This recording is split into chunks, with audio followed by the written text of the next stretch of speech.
At first, building a business together seems ideal. There's trust, less risk of betrayal, and profits stay within the family. However, what happens when a small venture rapidly expands into a multi-million or multi-billion-dollar empire?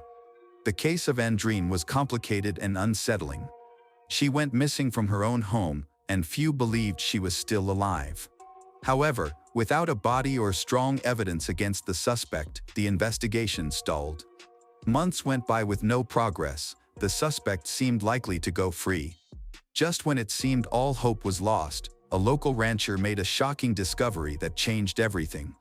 Andreen McDonald, born Anderson, was born on September 23, 1989, in Port Antonio, Portland, Jamaica.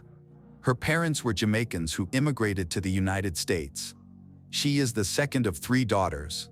Known for her friendly nature, charm, and good looks, Andreen had many friends and received a lot of admiration. While in high school, Andreen formed a close friendship with Andre McDonald.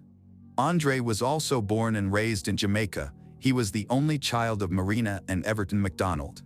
His parents eventually separated while Andre was still in school, and his father moved to the United States, where he remarried another woman. In the early 2000s, Andre moved to Florida to live with his father. He attended the International Technical University and earned an engineering degree. Instead of following a career in engineering, he chose to enter the military, signing a contract and serving in the U.S. Armed Forces. Throughout his military service, Andre and Andreen maintained regular contact through calls, messages, and visits whenever he returned to Jamaica to see his mother. Their relationship deepened over time, evolving into a meaningful, long-term partnership, and they realized they couldn't imagine life without each other. After graduating high school, Andreen moved to the United States to be with Andre. About a year later, they had a small wedding with only their closest family and friends. Shortly after their marriage, Andre was transferred from sunny Florida to Lackland Air Force Base in San Antonio, Texas. He quickly began planning for their future, and Andreen enrolled at the University of Texas to pursue a degree in economics. In 2013, they welcomed their daughter. Around the same time, they started a business by opening their first. The assisted living is called Starlight Homes. The venture quickly gained popularity, leading them to open a second facility in another city soon after. Within a few years, their network of assisted living was generating substantial income. While Andre continued his military career and traveled frequently for work, Andreen took charge of managing their multi-million-dollar business's daily operations. They purchased a beautiful home with a pool in an upscale neighborhood in Behar County, owned several luxury vehicles, and planned to expand their business into nearby states. In 2016, after her father's passing, Andreen brought her mother from Jamaica to live with them. Her mother helped around the house and cared for their daughter when both parents were busy. A few years later, they bought her a small, comfortable house nearby and gifted her a personal vehicle. In early 2019, 37-year-old Andre, a major in the U.S. Air Force, chose to move to the reserves. He wanted to stay in San Antonio to spend more time with his family and get more involved in their flourishing business, easing the workload for his wife, Andreen. Their company, which consisted of a network of assisted living facilities, was thriving and had grown across the state to be worth nearly $1 billion. From the outside, the McDonald family seemed to have it all: success, wealth, a bright daughter, and a successful business. However, beneath this facade of prosperity, tensions were starting to rise, issues unknown to most people. On Friday, March 1, 2019, 29-year-old Andreen did not show up for work, and her phone was turned off. This was very unusual for her. Concerned, her assistant and close friend, Carol, reached out multiple times but couldn't get in touch. Eventually, Carol and 2 colleagues decided to visit the McDonald home to check on Andreen. After knocking for a long time without an answer, Carol refused to leave and began walking around the house to investigate. In the backyard, she discovered something troubling: a charred spot with a zipper partially sticking out of the ashes, suggesting someone had been burning clothes. But who would do such a thing, and why? Nothing else appeared suspicious from the outside. When Carol pulled on the back door and found it unlocked, she stepped inside cautiously. She called out for Andrine and Andre but got no response. The house was eerily quiet, as if they had just stepped out. In the bathroom, she spotted odd streaks on the light switch that appeared to be dried blood, along with dark stains on the floor that raised alarm bells. Carol recorded her observations on her phone and contacted the local authorities to report her findings. Officers arrived quickly and began searching the home. Their discoveries heightened the concerns. The carpet in the master bedroom had been scrubbed with a strong industrial cleaner, leaving a lingering chemical smell. There were faint blood spots on the floor and a smear on the doorframe. Detectives thought this could be the scene of a serious crime, but the minimal blood left some hope that Andrine might be alive. Andre was unreachable by phone, and his location was unknown. Initially, the whereabouts of their daughter were also uncertain, but authorities soon confirmed she was safe at her paternal grandmother's house. All three of McDonald's vehicles were present, two were parked outside and the third, a Chevrolet Malibu, was in the garage. The car caught the officers' attention because it was covered in dust, indicating it had likely been on dirt roads recently, with small gravel stuck in the tires. Although there were no clear signs of damage or blood, the state of the car raised suspicions. While investigators were still inspecting the house, the homeowner, Andre, suddenly appeared at the front door. He appeared anxious and confused about the police presence on his property. When questioned about his whereabouts and what had happened, Andre stated that he had spent the night looking for his wife. He mentioned several hospitals he had visited to check if Andrine had been admitted. A follow-up confirmed that Andre had indeed gone to those hospitals. Additionally, at one of the hospitals, when the staff mentioned that someone with the last name McDonald had been checked in, Andre reportedly turned pale, stepped back, and quickly left without realizing it was just another person with the same last name. From the beginning, Andre's actions raised red flags. The officers decided to question him to hear his side of the story. Andre explained that he and Andrine had a domestic argument, so he left the house to calm down. When he came back, she was not there. He mentioned that he tried calling her multiple times, and when she didn't answer, he took their daughter to his mother's house and kept looking for Andrine. It was hard to track his movements because his phone had been turned off since the night before and stayed off until he returned. When the officers asked why his phone was off, Andre changed his demeanor and said he wouldn't answer any more questions without a lawyer. At that point, investigators realized something was off. However, without strong evidence, they had to release him after the first interview. He was given a travel restriction order and placed under discreet surveillance at his home. It was later revealed that on the same day Andrine went missing, he had made several concerning purchases at different hardware stores. He paid in cash for items such as a shovel, large heavy-duty trash bags, a small hatchet, work gloves, duct tape, and fire starter fluid. Andre seemed to be trying to leave no trace by keeping his phone off and not using a credit card. Nevertheless, law enforcement tracked him down using security camera footage from those stores.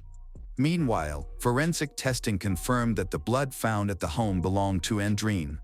As suspicions intensified, the police decided to detain Andre for further questioning and obtained a warrant to conduct a comprehensive search of his home, including the seizure and examination of all digital devices.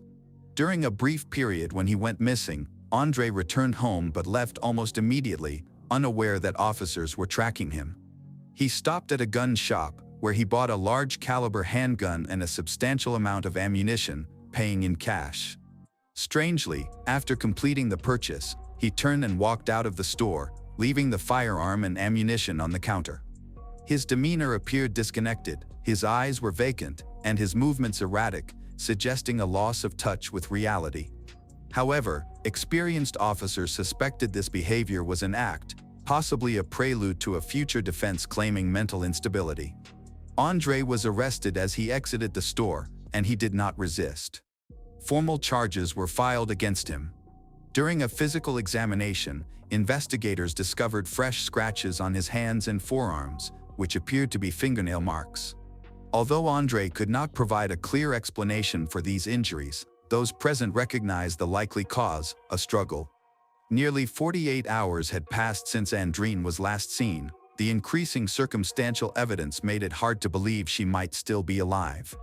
A large-scale search effort was launched, involving law enforcement, volunteers, and hundreds of concerned citizens.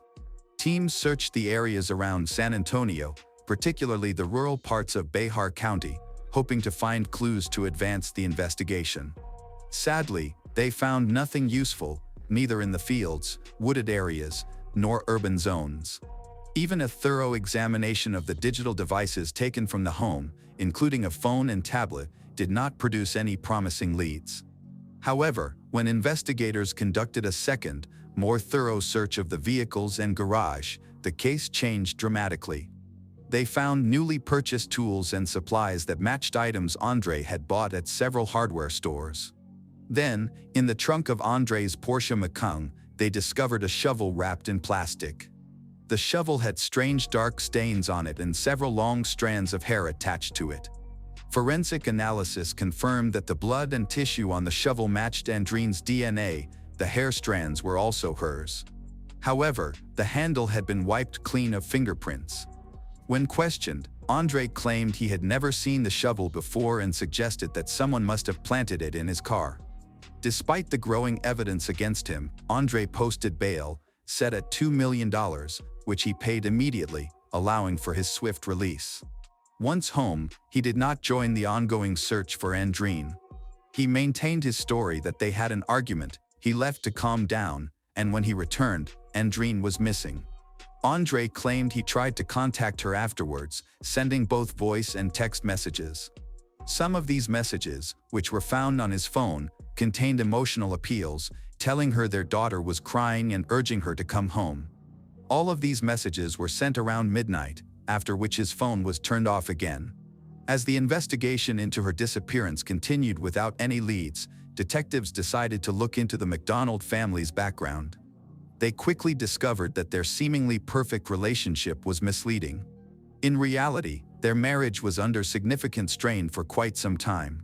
Although they had built a successful business together that was growing rapidly and generating good income, most daily operations were handled by Andrine, especially while Andre was serving in the military.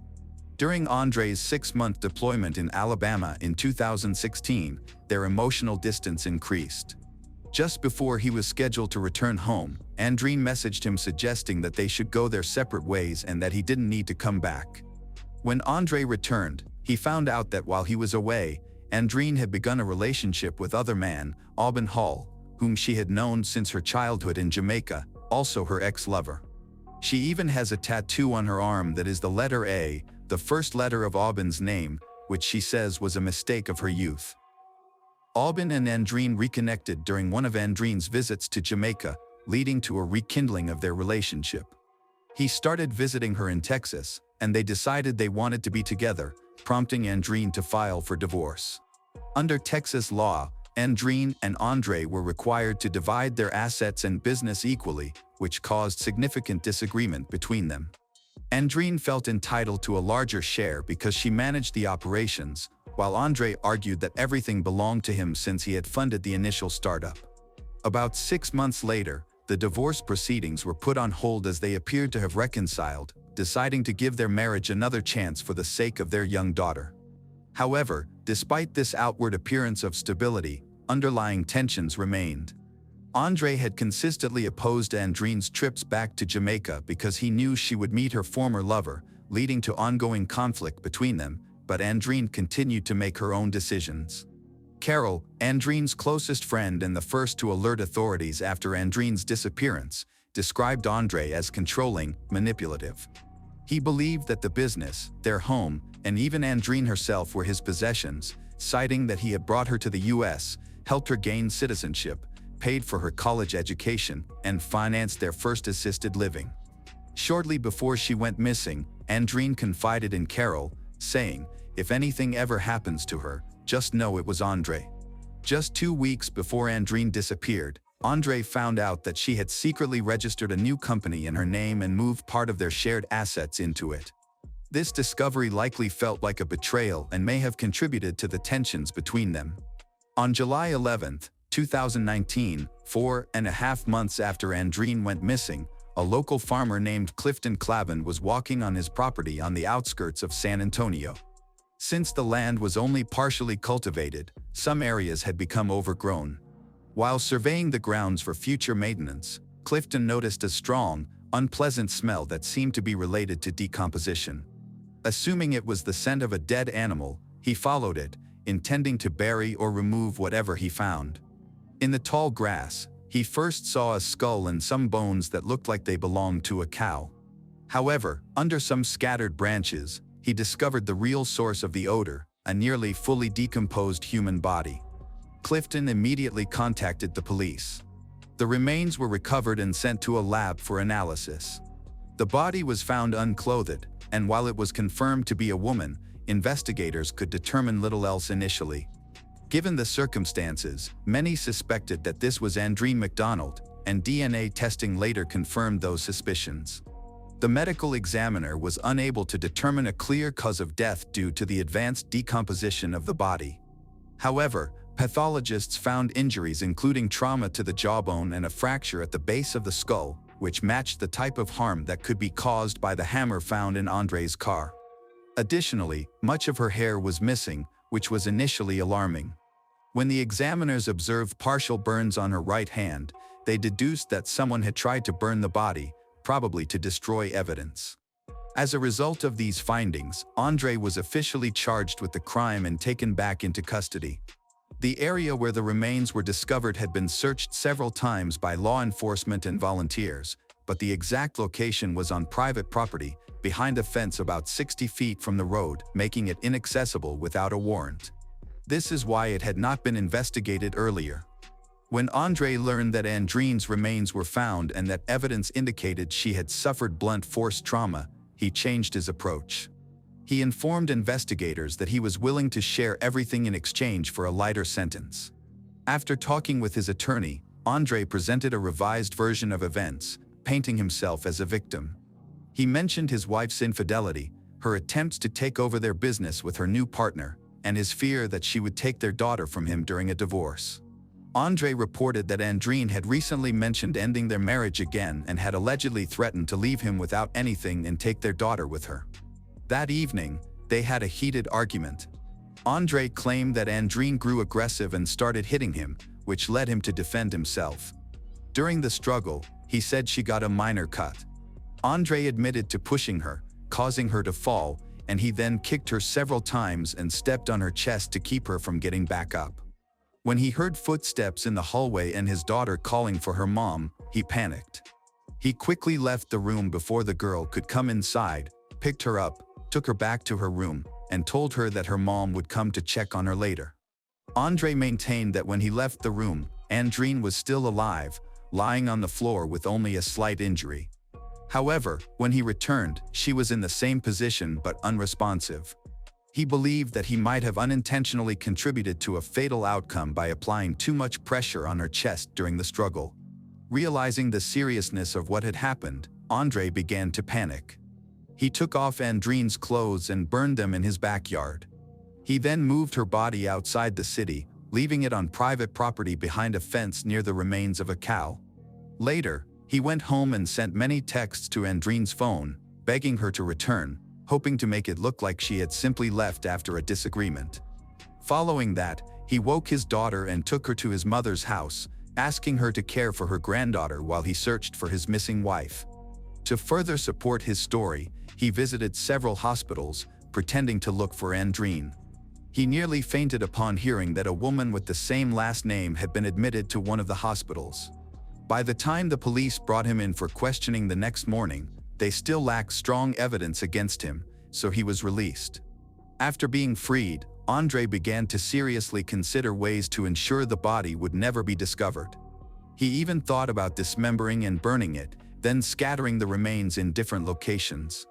To do this, he purchased a hatchet, a shovel, fire starter fluid, and heavy-duty plastic bags. The following day, he returned to the location where he had left Andreen. However, when it was time to execute his plan, he could not go through with it.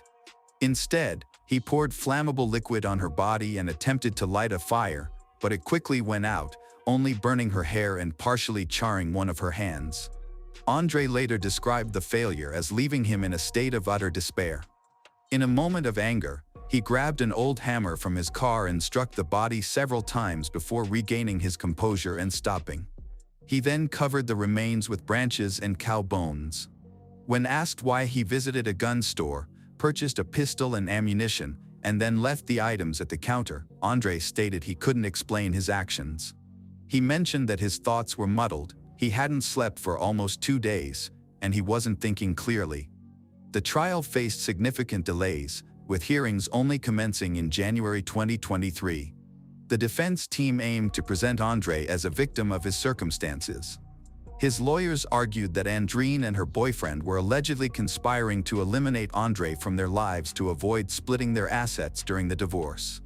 Andre McDonald provided a detailed account of what happened to his wife, but the condition of her body made it impossible to verify his claims. Forensic experts could not determine her exact cause of death or whether her injuries occurred while she was alive or if, as Andre alleged, he hit her with a hammer after she died. What was evident, however, is that for 5 months, Andre stayed silent, trying to conceal the crime and evade responsibility. In February 2023, many were shocked when Andre was acquitted of first-degree murder charges. Instead, the jury convicted him of manslaughter and evidence tampering, resulting in a 25-year prison sentence with the possibility of parole after 15 years.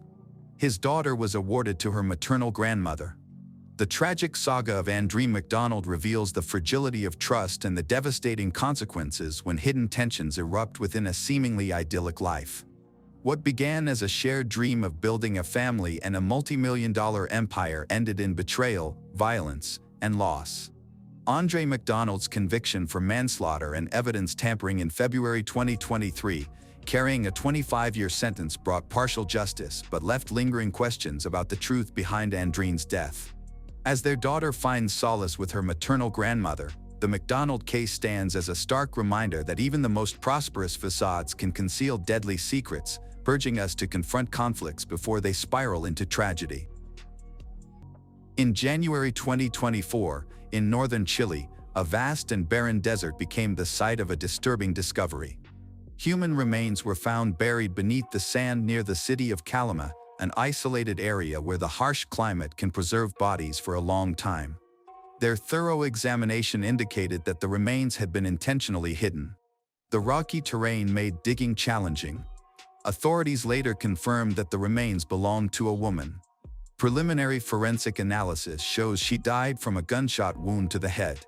Remains identified as those of Javiera Jimenez, who went missing in 2022. Javiera Jimenez grew up in Chile. As the eldest daughter, she developed a strong sense of responsibility early on. Her parents worked diligently to create a comfortable life for their children and instilled values of determination and independence in them. Javiera learned quickly that to succeed, she would need to rely on her own hard work. From a young age, she was known for her energetic and goal-oriented personality. In school, she excelled in academics, especially in math and science. However, her greatest passion was working with people. She had a natural talent for connecting with others. She was always eager to help and foster relationships. As a teenager, Javiera aspired to become a dentist. After finishing high school, she enrolled in college to study dental care, dreaming of becoming a skilled professional and eventually opening her own practice. Determined to advance her career, she balanced her studies with a part-time job as a hostess at a bar, where she welcomed customers and helped create a friendly atmosphere. This job not only provided her with income but also helped her enhance her communication skills. In addition to her studies and work, Javiera was actively building her presence on social media. She began by sharing small posts about her daily life, which garnered a larger audience over time. She collaborated with local brands to promote clothing, cosmetics, and other products. Her charm and engaging personality quickly made her blog popular. Javiera didn't focus only on work and academics. She prioritized personal development, was determined to achieve financial independence. At 18, she moved out of her family home, managed all her living expenses on her own. Her family was proud of her early independence and her ability to overcome challenges. Despite her busy schedule, Javiera always made time for her family, staying close to her mother and brothers, visiting them regularly, and sharing her future aspirations. A stagnant life was never an option for her. She was constantly striving to progress. Before she vanished, she had ambitious plans. She was getting ready to move into a new home, aiming to advance her social media career and continuing her studies. Javiera met Andres Sutter in 2022 through a group of mutual friends she frequently hung out with. Initially, there were no red flags with Andres. He was charming, self-assured, and good at building relationships. He made a strong first impression, appearing considerate, engaged, and truly interested in her life. Soon after, their talks evolved into a romantic relationship. In the beginning, everything felt ideal. He was supportive, encouraged her goals, and admired her independence. However, as time passed, red flags began to appear. Javiera noticed that Andres was excessively jealous.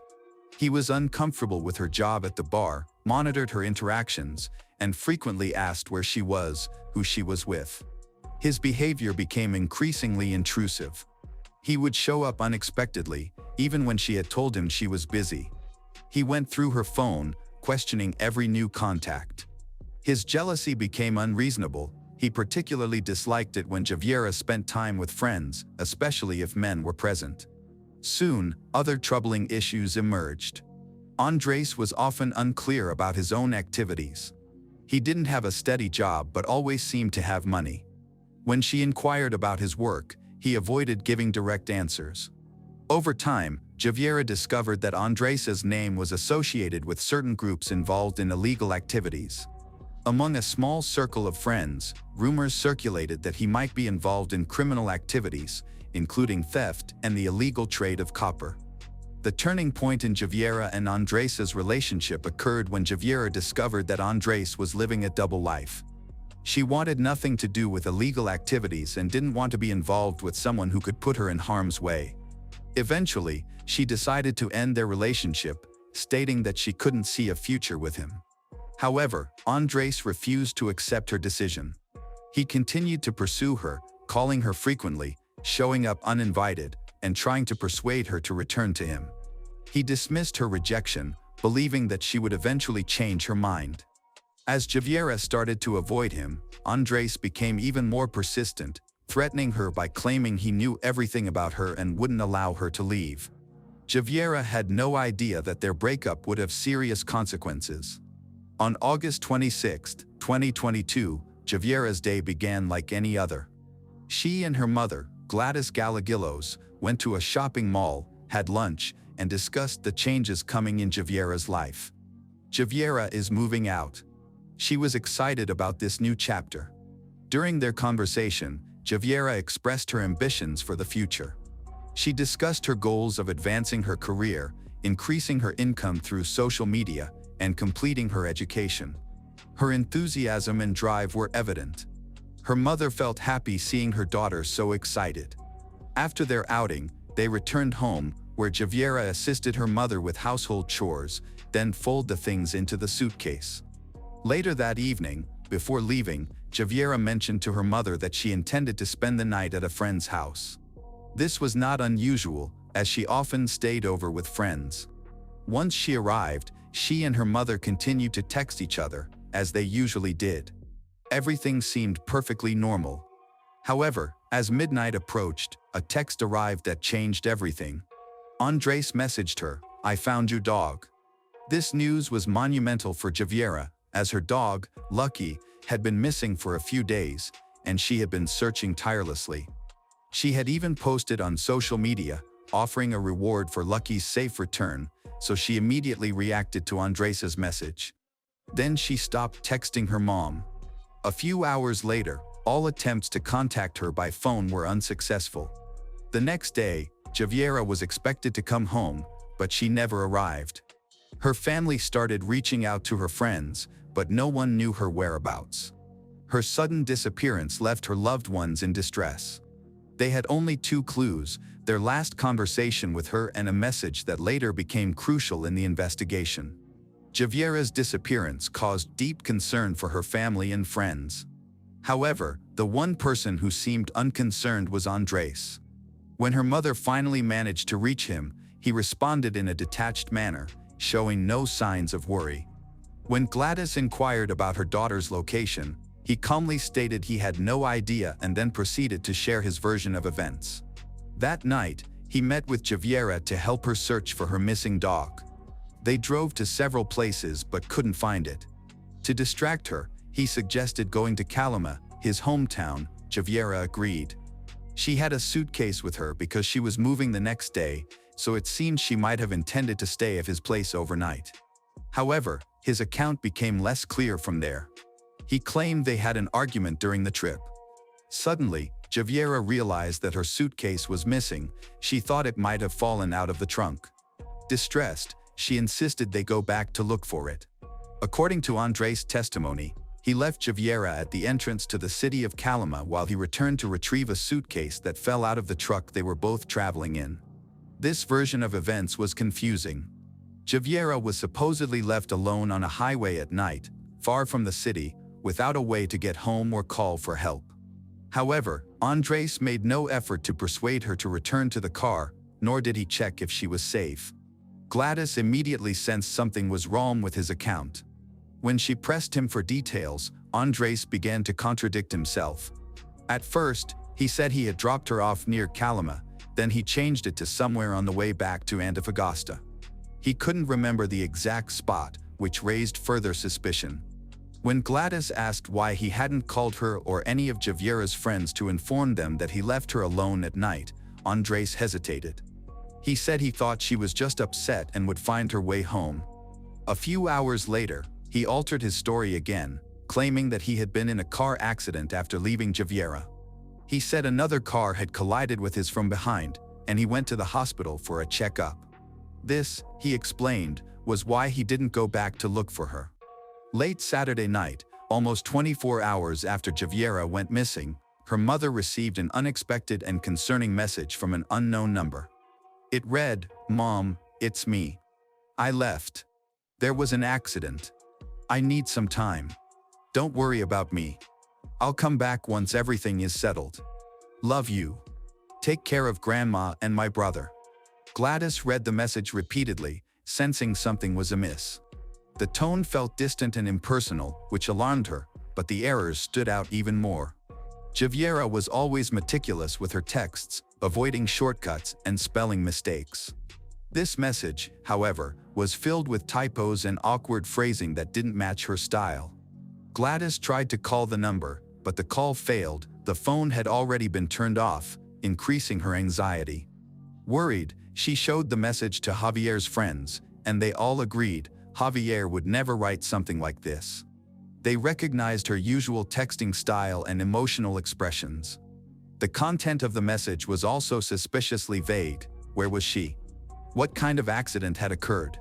Why hadn't she provided more details? Why send a cryptic message from an unknown number instead of calling? Gladys took immediate action and reported the message to the police. They documented it as a potential attempt to mislead the investigation and distract from a possible crime. A task force was quickly assigned to the case. Investigators traced the message to its originating SIM card. The phone carrier confirmed it was linked to a false identity, a common method used when buying anonymous prepaid cards. Next, law enforcement tried to locate the phone. They hoped to find its general location, but it had been turned off shortly after the message was sent. The last known signal placed it near Calama, the same area where Andres claimed to have last seen Javiera. Further examination revealed that the phone had only been used once, suggesting the message was pre-planned and aimed at deceiving her family into believing she had left on her own terms. Experts analyzed the content of the message and found that it did not match Javiera's usual writing style. The errors and unusual phrases were clear indicators that it was not written by her. This finding became a crucial piece of evidence, suggesting that the message was fabricated and indicating that Javiera did not disappear voluntarily. As a result, investigators began treating the case as a potential crime, with Andres emerging as the primary suspect. However, the investigation progressed slowly due to a lack of concrete evidence. Concerned that each passing day without answers diminished their chances of uncovering the truth, Javiera's family and friends initiated their own investigation. They spoke with people familiar with Andres, examined his background, and searched for any links to criminal activity. Soon, they discovered evidence connecting him to illegal operations. Through shared contacts, they found individuals who claimed Andres had participated in stealing copper from trains and was allegedly part of a group that extracted and sold metals on the black market. Furthermore, accounts of his aggressive behavior emerged. Those who knew him described him as having a short temper and a tendency to get into conflicts, often involving physical fights, and an inability to tolerate being contradicted. These details increased the family's concerns. If Andres had a history of aggression, he was certainly capable of committing a serious crime, particularly in a moment of rage.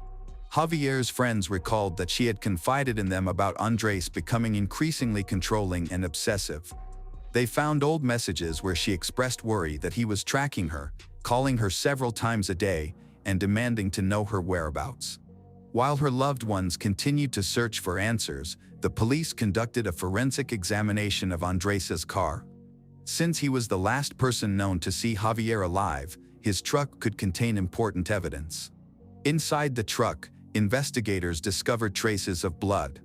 Initial analysis showed stains on the passenger seat and the interior of the door.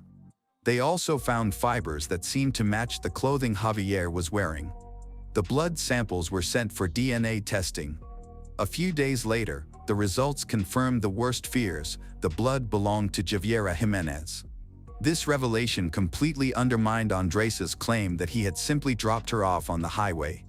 If she had left his truck voluntarily, why was her blood found inside? And if she had been injured, why didn't he report it? Police obtained GPS data from Andres' vehicle, which revealed that on the night Javier disappeared, he was driving towards Calama. However, instead of taking the main road, he opted for a side road that led into the desert. His car remained in that isolated area for a long time before it continued on its way. This discovery became a significant turning point in the case, leading investigators to suspect that a crime may have taken place there or that evidence was concealed. When Andres learned that the police had received forensic results, he understood that his arrest was imminent. His behavior changed. He ceased communication with everyone, including those he previously trusted. The day before he was scheduled to be questioned by police, he suddenly packed a bag and left his apartment. Surveillance cameras recorded him exiting the building with a small backpack and getting into a car. Neighbors later confirmed that he left in a hurry and did not return. Authorities quickly issued an arrest warrant for him, but by that point, he was already gone. Further investigation showed that Andres had used false documents to cross the border, making him a fugitive. His name was added to an international criminal database, but he managed to evade capture. For Javier's family, the only option was to continue seeking justice and waiting. They believed strongly that he would eventually slip up again. When he did, they were confident that the law would catch up with him. Law enforcement's initial efforts to catch Andres were unsuccessful. They found his abandoned car on the outskirts of Antofagasta, but he was missing, indicating he had carefully planned his escape. Phone records revealed that, just hours before disappearing, he had contacted several people already under investigation for criminal activities, suggesting he used these connections to vanish. Eventually, investigators confirmed that Andres had illegally fled Chile into Bolivia. He avoided official crossings by using lesser-known smuggling routes favored by traffickers. After crossing the border, he adopted a new identity. For months, he successfully evaded capture, fully aware that authorities were searching for him. Despite the challenges in the investigation, Javier's family refused to lose hope. Gladys tirelessly worked to keep the case in the public eye, ensuring that Andres appeared on international wanted lists. The family engaged with the media, raised awareness on social networks, and distributed flyers with his photo, hoping that someone would recognize him and notify the authorities. The turning point in the investigation came when a reward was offered for information that would lead to Andres's capture. The family pledged a generous sum to anyone who could provide credible information about his location. This approach proved effective, as tips began to emerge. By late 2023, reports indicated that Andres had been seen in a Bolivian city, living a secluded life and avoiding attention while keeping limited contact with locals. Bolivian authorities started monitoring his movements. They learned, through informants, that he was using a false identity, taking odd jobs, and avoiding any official documents that might reveal who he really was. However, he could not remain hidden forever. In January 2024, a local resident reported his exact location to the police. Authorities responded quickly, initiating a targeted operation to capture him. They surrounded the building where Andres was hiding. The operation was quick and efficient. He complied with their commands and was apprehended without resistance. During his arrest, he remained calm, seemingly resigned to his situation. This time, there was no way to escape. Andres was officially in custody and would soon face justice in Chile. After confirming his arrest, Bolivian authorities began the process of extraditing Andres back to Chile. Within days, he was returned to face trial, allowing Javier's family to see the person responsible for their daughter's death held accountable. However, this was just the start of a long battle for them, as they were determined to push for the harshest possible sentence. Once in Chile, Andres was placed in a detention facility, marking a new phase in the investigation. With the main suspect in custody, authorities had a chance to uncover the answers they had sought for over a year and a half.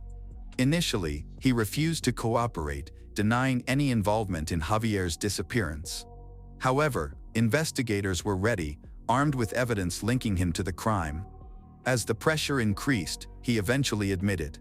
His confession lacked any sign of remorse or justification, delivered as if stating a simple fact.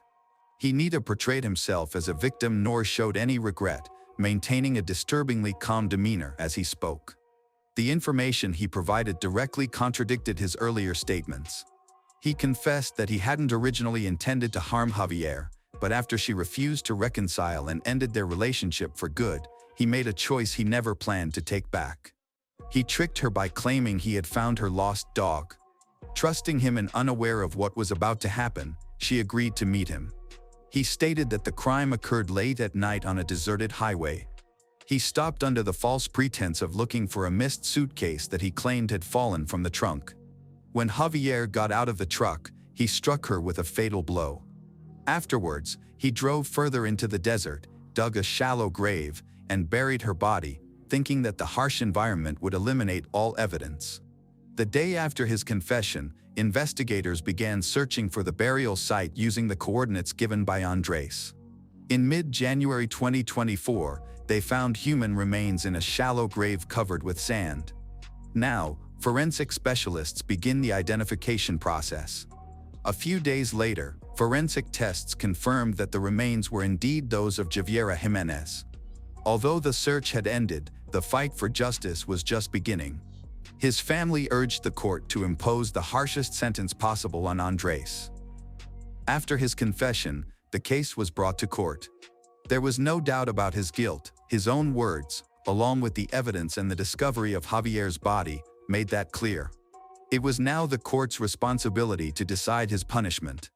Javier's family insists on the harshest penalty, life in prison without parole. They were convinced that he posed a threat to society. For Javiera's mother, true justice guaranteed Andres will never have the chance to re-offend. The prosecution presented all relevant evidence in court, with experts confirming that the crime was premeditated. They highlighted the misleading invitation, the choice to take her to a remote area, and the complete absence of any effort to help her, all of which indicated a well-planned act. Forensic specialists documented injuries that disproved any claims of accidental harm. Nevertheless, the defense sought a lighter sentence, arguing that their client had confessed, volunteered, and aided in locating the remains, which they claimed to have cooperated with the investigation. They requested leniency based on this argument, which angered Javier's family. They believed it was clear that Andres's confession was not out of remorse. He only admitted the truth when he had no other choice. He felt no guilt and was merely trying to lessen his sentence. The trial lasted several weeks, during which Gladys participated every session, watching everything unfold. Although she remains composed, her determination was evident in her eyes. Furthermore, in a similar fashion to the disappearance of Javiera Jimenez in August 2022, Andres is also being investigated for being a member of a violent armed gang that steals copper while it is being transported on FCAB trains.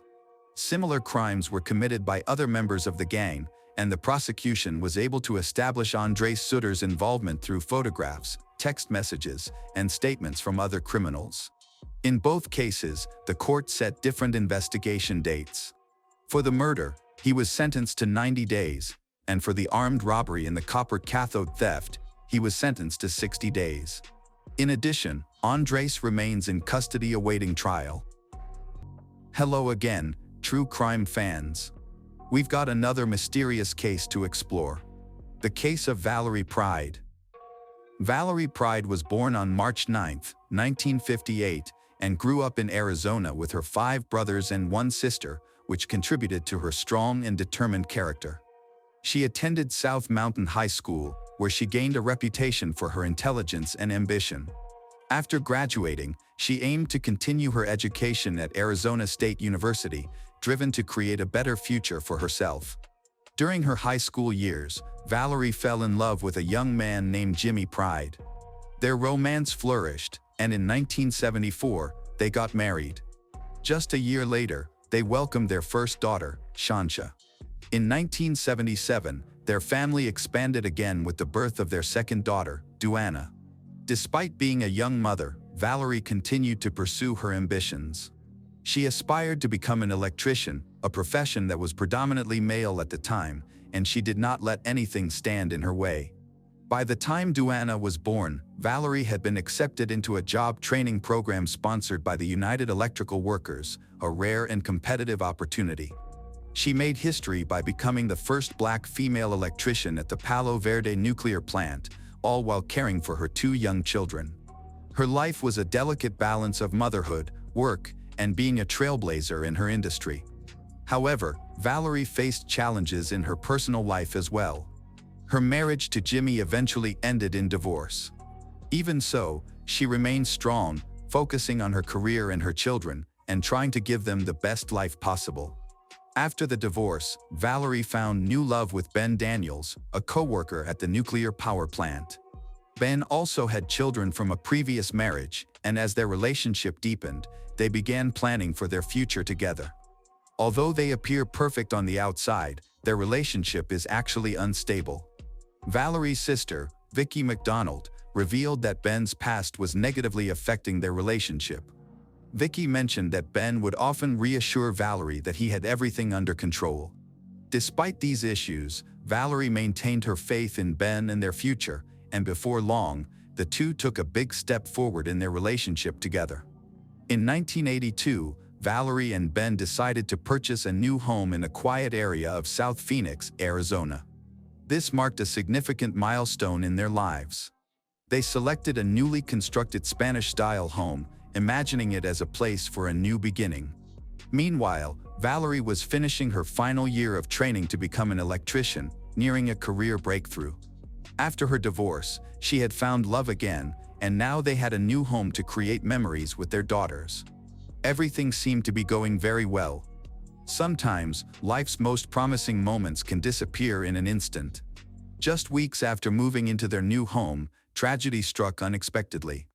Labor Day weekend in 1982 began like any other for Valerie and her daughters. It was meant to be a time for relaxation, family bonding, and simple pleasures. But on Monday, September 6th, what started as a normal day turned horrific. At around 4 p.m., Ben received a call that no parent ever wants to hear. His 9-year-old daughter from a previous relationship had had an epileptic seizure while bathing. Her mother was with her but had stepped out for a minute. In that short time, the little girl suffered a seizure and submerged underwater. She was rushed to the hospital, where doctors battled to save her, but by the time Ben arrived, it was too late. His daughter had been pronounced dead. While Ben was at the hospital dealing with an unimaginable loss, Valerie and her daughters were at home, completely unaware of the situation. In a time before cell phones, Valerie had no quick way to contact Ben or find out what was happening, so she had to wait for him to call her. Around 9:30 that evening, Valerie spoke on the phone with Ben's brother. This call became her last known contact with anyone outside her home. They spoke for about 10 minutes, focusing on the condition of Ben's daughter in the hospital. During the conversation, there was a knock on the front door of Valerie's house. She informed Ben's brother that she needed to hang up to answer the door, as Ben was not home. That was the last time anyone heard from her. Neither she nor Ben's brother realized that this would be their final conversation. At around 10 p.m., after several hours in the hospital, Ben returned home, exhausted and grieving the loss of his daughter. He just wanted to get some rest. However, as he neared his house, he noticed something was wrong. The front door was slightly ajar, which was unusual, especially in the Arizona summer when everyone kept their doors closed to maintain cool air indoors. Ben carefully pushed the door open and stepped inside, where he saw a horrifying sight: blood everywhere. Valerie and her two daughters, Shansha and Duana, had been murdered. They had been brutally attacked in the living room, just a few feet apart. 8-year-old Shantia and 4-year-old Duana lay lifeless in the living room, their small bodies covered in blood. Valerie was also found dead near the kitchen, her body soaked in blood. The home they had just moved into, where they hoped to start anew, had turned into a scene of unimaginable violence. Ben's screams echoed through the night. Overwhelmed with grief, he collapsed, crying out so loudly that neighbors rushed outside to see what was happening. Unable to help, the neighbors called the police, as Ben was too devastated to do anything but mourn. For any parent, losing a child is an indescribable pain, but returning home to find one's entire family slaughtered is simply beyond comprehension. When the police arrived, even the most experienced officers struggled to comprehend the scene before them. Many described it as the most horrific crime scene they had ever encountered. Blood was everywhere, covering the floors and walls. Shansha and Duana were discovered huddled together in the living room near a love seat, still in their pajamas, which suggested that they were preparing for bed when the attack occurred. Valerie was found in the dining area close to the kitchen, her body just a few feet from the back door, as if she had been trying to escape. There were no signs of forced entry at the crime scene, indicating that the killer either had permission to enter or managed to get in without breaking anything. The police began to consider a disturbing possibility when they learned about a knock at the door during Valerie's last phone call. The person who knocked might have been the one responsible for the horrific crime. Furthermore, it was revealed that the suspect had not stayed in the house after the murders. They exited through the back door and jumped over the fence, vanishing into the night. The murders were initially believed to be the result of a robbery gone wrong, but that theory was quickly dismissed. There were no signs of forced entry, no stolen items, and no evidence of an intruder. Instead, they discovered a scene of shocking violence.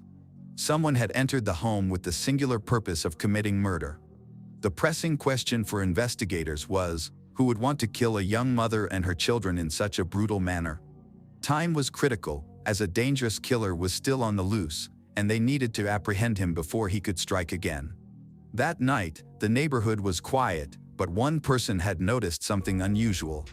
As police officers searched the area, a neighbor mentioned hearing a loud argument coming from Valerie's home around 9:45 p.m., but thought it was just a typical family disagreement. When they looked outside, they saw nothing, no suspicious individuals, no signs of trouble, and nothing that seemed alarming. An hour later, at 11 p.m., Valerie's ex-husband, Jimmy Pride, arrived at the house. When the officers informed him that his daughters had been murdered, he collapsed on the pavement, screaming in anguish, just like Ben had. He couldn't contain his emotions, writhing in pain and sobbing. The anguish was so intense that the police had to intervene by force to calm him down. Meanwhile, behind the house, there was a bloody handprint on the wooden fence. This was clear evidence that the murderer had escaped by climbing over the fence and disappearing into the darkness, likely through the yard of a nearby abandoned home. But whose handprint was it, and what kind of person could commit such a brutal act? The investigation took a more disturbing turn when detectives learned that Valerie's family had only recently moved into the neighborhood. They had been there for just a few weeks, barely enough time to make friends, let alone enemies. No one truly knew them, yet someone wanted them dead. Detectives searched for answers by examining Valerie's life. They investigated her social relationships, her family, and sought any signs of a possible enemy. However, as they delved deeper, the truth became increasingly troubling. There was nothing to uncover. Valerie had no history of conflict, no long-standing grudges, and no background suggesting that she would meet a violent end. She was a devoted mother and lived an ordinary life. Yet, someone had violently disrupted that life in a horrific manner. Autopsies revealed that both Valerie and her two daughters, Shansha and Duana, had been attacked multiple times. Notably, there was no evidence of abuse, which eliminated one possible motive, but it did not bring them any closer to solving the case. With each passing day, the investigation stalled, unanswered questions continued to accumulate, and the town was left in a state of fear. On September 10, 1982, Valerie and her daughters were buried, but their funerals were filled with tension. The community was haunted by the reality that a killer remained at large. Detectives then discovered an unusual clue. A month before the murders, Valerie and Ben's home had been broken into. Initially, it appeared to be a simple burglary, but the details were alarming. The intruder rummaged through the house and also slashed their water bed. Disturbingly, they took Valerie's clothes and tossed them into the water, indicating a personal motive. It was clear that this was not a simple thief looking for valuables, but rather an enemy who wanted to send a message. Could this have been a threat? Did Valerie unknowingly encounter someone dangerous? Investigators were eager to find connections, but the case hit another dead end. The culprit had disappeared without a trace. As months went by, what seemed like promising leads faded away. Numerous tips came in, each one offering the possibility of a breakthrough, but none brought the detectives any closer to solving the case. What once felt urgent was now growing cold. As the situation became tense, rumors began to spread throughout the town, accompanied by various theories, such as ghosts in the night. One particularly chilling theory suggested that the recent murders were linked to the tragic death of Ben's daughter. Some residents speculated that Valerie and her daughters were murdered as a twisted form of revenge. Ben's 9-year-old daughter had died in an accident, leading some to believe that someone held Valerie responsible for it. However, investigators later clarified that the girl had suffered an epileptic seizure and had drowned, with the autopsy confirming that there was no foul play involved. Despite this, rumors continued to thrive, contributing to the growing anxiety in the town. As the one-year anniversary of the murders approaches, detectives have not yet found any new leads. The murders of Valerie and her daughters shocked the community, and investigators are still searching for information, but to no avail. Valerie's union and the Silent Witness program have offered a $2,000 reward, yet no significant evidence has been uncovered so far. In August 1983, the case took an unexpected turn. Police announced that a suspect had been arrested, and the news quickly spread throughout the town, raising hopes that justice would be served. What surprised everyone, however, was that the suspect was only 14 years old and still a high school student. Authorities also disclosed that they were searching for 2 other suspects, one juvenile and one adult, believed to be involved in the murders. The police suspected that the murder might have been an act of revenge for the death of Ben's daughter, a theory that had been discussed but never confirmed. The arrested teenager was believed to be related to Ben's daughter. Could Valerie have been blamed for the child's death? Was there a deep-seated resentment that led to something violent? This idea was frightening, but it raised more questions than it answered. If Ben's daughter's death was considered an accident, why would anyone blame Valerie for it? And if the motive was revenge, why target her daughters as well? It was confusing, and even the investigators were skeptical. Just when it seemed that a motive had been identified, the case became more complicated. Within 24 hours of the arrest, the 14-year-old was released. The district attorney decided not to file charges, stating that more investigation was necessary. The evidence the detectives had was not strong enough to support a case in court. 2 other potential suspects were never arrested, no charges, no answers. The case, which had briefly reignited interest, went cold again. 2 years later, a neighbor found a surprising clue, a knife buried in a backyard. It closely resembled the one thought to have been used in the murders. Investigators quickly sent it to the crime lab, hoping it might finally provide a breakthrough. But once again, optimism turned into disappointment. The knife was tested for DNA, but there were no matches, no evidence linking it to Valerie, Shansha, or Duana. It was yet another dead end in a case that continued to be a mystery. As the years passed, the detectives never gave up on the case. They meticulously reviewed every piece of evidence, interviewed over 1,000 people, and followed every lead, but they still couldn't identify the killer or their motive. By 2012, investigators admitted that they had exhausted all possibilities and needed the public's help, believing that someone had vital information. They were convinced that this was a deeply personal crime. The perpetrator had entered Valerie's family home with the sole intention of committing murder. Now, more than 40 years later, the case remains unsolved. The brutal murders of Valerie, Shansha, and Duana continue to haunt the community, leaving an emotional scar that won't heal. Investigators think that someone close to Valerie might hold the key to the truth. But how could someone capable of such brutality carry on as if nothing had happened? Do they feel remorse? Do they ever worry about being caught? Or have they convinced themselves that they got away with murder? In recent years, advancements in forensic technology have allowed detectives to revisit the evidence. DNA collected from the crime scene has been submitted to a national database, raising hopes for a breakthrough. However, even if the killer is eventually identified, no explanation will ever make sense. Nothing can justify the horrific act of killing an innocent mother and her 2 young daughters. This crime epitomizes senseless violence. Valerie, Shansha, and Duana did not deserve what happened to them. Regardless of how much time has passed, one thing is clear: those capable of such a terrible act must be held accountable. Valerie Pride's life was a testament to resilience, ambition, and a profound love for her 2 daughters, Shansha and Duana. She was determined to pursue a stellar career as the first Black electrician at the Palo Verde nuclear power plant and to build a new life with Ben Daniels in South Phoenix. However, on Labor Day weekend in 1982, her family's dreams and future were brutally snatched away in a horrific act of violence. More than 40 years later, the mystery of who killed them and why remains unsolved, leaving a lasting pain in the community. Despite advances in forensic science, nothing can erase the tragedy that claimed the lives of an innocent mother and her 2 young daughters. The drive to achieve one's goals at any cost can lead people to commit shocking acts and betrayals. It can be hard to grasp the lengths someone will go to achieve their dreams, especially when it endangers the lives of others. Today's story is about a tragic murder that shocked all of Brazil. The impact was felt most deeply in the small town of São João Batista.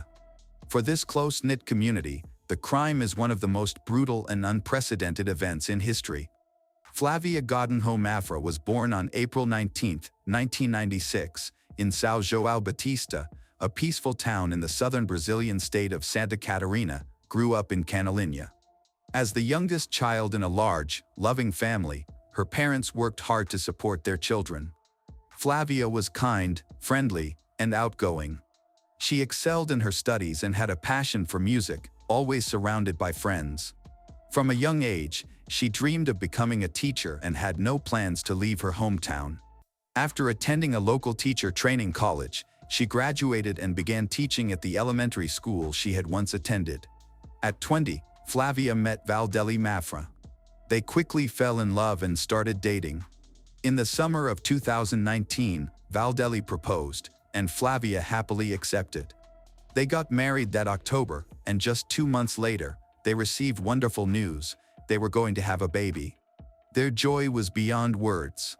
In another development, Rosalba Maria Grime was born in 1994 in Canalinha, a town in Santa Catarina. There is little information available about her early life or family background. From a young age, she was seen as unusual. People often felt she exaggerated stories, fabricated achievements, and sought to appear more important, making it hard for them to take her seriously. As she grew older, Rosalba increasingly craved attention by playing on others' sympathy. She would create tales of personal struggles and serious health issues she claimed to be facing. In one troubling incident, she tried to prevent a boyfriend from leaving by telling him she had a terminal illness, begging for his companionship during what she described as her final months. When her deception continued for a long time, she suddenly claimed to have made a miraculous recovery. In 2017, Rosalba married Zolmir Schiestel, a quiet, shy man who was easygoing and agreeable. Rosalba had taken the initiative to propose the marriage, and Zolmir simply nodded in agreement. They moved into a small home in a peaceful residential area on the outskirts of town. Rosalba worked as a librarian at a local school. However, her co-workers had mixed feelings about her, primarily because of her dominant demeanor and reputation for being dishonest. For the first 3 years of their marriage, Rosalba struggled to conceive, with doctors suggesting that she might never be able to have children. Therefore, when she discovered in the fall of 2019 that she was pregnant, she was filled with joy. She quickly shared the exciting news with her family, friends, and co-workers. Overcome with happiness, Rosalba even posted a picture of her positive pregnancy test on social media, announcing it to everyone she knew. In the weeks that followed, she was inundated with congratulations for her and the baby. Her husband and family treated her like a queen, shielding her from stress, taking care of everything for her. Even co-workers who had not been particularly friendly with her before began to show kindness, recognizing how long she had hoped to be a mother. In December of that year, Rosalba faced a heartbreaking event. She suffered a miscarriage in her 3rd month of pregnancy, leaving her deeply shocked and silent about her loss. Instead of sharing her pain, she chose to act as if she were still pregnant. She seemed determined to maintain the facade, perhaps knowing she might not have another chance to conceive. To support her ruse, she started wearing loose clothing and eating more to create the appearance of being pregnant. Meanwhile, a troubling plan began to emerge in her mind. About 2 months after she lost the baby, news spread at the school about the pregnancy of a young teacher named Flavia, who received many congratulations. Until that point, Rosalba and Flavia were not close. They had rarely interacted. However, Rosalba shared several fabricated stories in order to gain sympathy. She added Flavia on social media and began messaging her every day, suggesting they go for walks or chat since their due dates were similar. Rosalba asserted that they would have much in common. Flavia was initially hesitant to have lunch with Rosalba because of her eccentric reputation, but she eventually agreed during a work break. They exchanged phone numbers, and Rosalba shared several fabricated stories to gain sympathy. The only true part of her stories was that she had struggled for years to conceive and had longed for this pregnancy. Of course, she did not mention the miscarriage. Initially, they met infrequently, despite seeing each other at work almost every day. It later emerged that Rosalba had also connected with 2 other expectant mothers from the same town on social media, who she believed were at a similar stage in their pregnancies. She attempted to build friendships with them by inviting them out and asking to visit their homes. Rosalba claimed she was having a daughter. However, when she discovered that both women she had met online were having boys, she abruptly cut off contact with them. Shortly after, she found out that Flavia was expecting a girl, and from that point on, Rosalba became completely fixated on her. As time went on, it became harder for Rosalba to keep up the pretense of being pregnant. She frequently searched online for symptoms and experiences that expectant mothers often report. She would share these with her husband, family, and co-workers as if they were her own. Over several months, she gained nearly 30 pounds, but her appearance still didn't fully resemble that of someone in the later stages of pregnancy. Her husband insisted on joining her for doctor's appointments. He wanted to see the baby on the ultrasound, but Rosalba had to come up with excuses to maintain the deception. Zolmir was a trusting man who loved his wife and believed everything she said, which made it easier for her to keep him unaware of the truth. She would tell him that appointments had been canceled or rescheduled due to the clinic being overbooked or the doctor being unavailable. At times, she claimed she was lucky enough to get a last-minute appointment while he was at work, and he believed her every time. To strengthen her story, Rosalba began creating fake notes on her phone that appeared to be from her doctor, including recommendations, appointment confirmations, and cancellations. Although she didn't have a strong grasp of medical terminology, often made spelling and factual errors, Zolmir wasn't familiar with medical details, so he had no reason to question her. To maintain the deception and avoid raising suspicion, Rosalba even sent messages to her husband pretending to be the doctor. In one message, she suggested that they temporarily pause their intimate relationship to minimize any risks to the pregnancy. He accepted this advice, believing it was from a medical expert. Rosalba developed an obsession with shopping for baby items such as onesies, diapers, bottles, pacifiers, blankets, and toys. She frequently visited stores with her husband, mother, or sister, but eventually, all her attention turned to Flavia. In July 2020, Rosalba organized an emotional maternity photo shoot. In the photos, she wore a flowing pregnancy gown and held tiny baby booties and a onesie while her husband lovingly embraced and kissed her belly, while she smiled sweetly for the camera. Everything appeared so genuine that no one suspected anything amiss. Those photos would later become part of the criminal case files. By early June 2020, Flavia and Rosalba were almost inseparable, spending time together every day, sharing thoughts, and planning for the future. However, it was always Rosalba who took the initiative. Flavia, being kind and empathetic, found it hard to say no. Whenever she tried to reschedule, Rosalba would play on Flavia's sympathy, claiming she was going through personal issues, needed someone to talk to, which worked every time. Rosalba was closely watching Flavia, asking her about her symptoms, doctor visits, and medical tests. She would then share those details with her own family and husband as if they were her own experiences. Rosalba imitated Flavia's walk, mannerisms, food cravings, and even how she held her back or moved awkwardly. Valdelli disapproved of his wife's new friendship and was upset about the time they spent together, which created tension in their marriage. They argued about it several times, but Flavia, being gentle and compassionate, couldn't bring herself to reject or ignore Rosalba. By mid-July, Rosalba had told people that she was due to deliver her baby, but she concocted another lie, claiming that the doctors had incorrectly calculated her due date. Meanwhile, she was secretly planning something disturbing, a scenario so dreadful. In August, Rosalba started planning a surprise celebration for Flavia to honor Flavia's upcoming baby. She chose decorations, invited guests, and set up a special photo area. Flavia, wanting to be polite, initially tried to decline the party. However, Rosalba became emotional, claiming she had put in a lot of effort and truly wanted to give Flavia a meaningful experience. Eventually, Flavia reluctantly agreed, unaware of the twists ahead. The celebration was scheduled for August 27, 2020. Rosalba managed all the details, promised to send the location and final arrangements to the guests.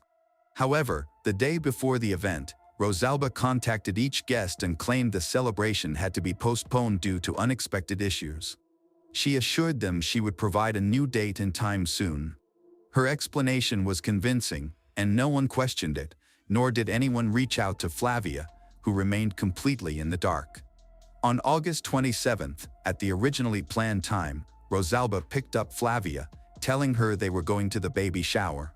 Because it was meant to be a women-only event, Flavia's husband, Valdelli, stayed home. He walked his heavily pregnant wife to Rosalba's car, completely unaware this would be the last time he saw her. As they drove, Flavia was oblivious to their destination. Rosalba said it was a surprise, and a few minutes into the drive, she suggested Flavia wear a blindfold to keep it a secret. Flavia hesitated but eventually agreed, not sensing any danger. During the drive, Rosalba kept the conversation light to help Flavia feel relaxed and avoid raising any suspicions. They went to an abandoned ceramics warehouse in Canalinha's Galera neighborhood. After helping Flavia out of the car while she was still blindfolded, Rosalba guided her into one of the old buildings. The silence and strange smell likely made Flavia uneasy. When she reached up to take off the blindfold, Rosalba suddenly struck her head with a heavy brick. Rosalba hit she multiple times until she collapsed on the floor. In a final act of violence, Rosalba punched her in the face. It seemed Rosalba had wanted to hurt her as much as possible, despite once calling her a friend.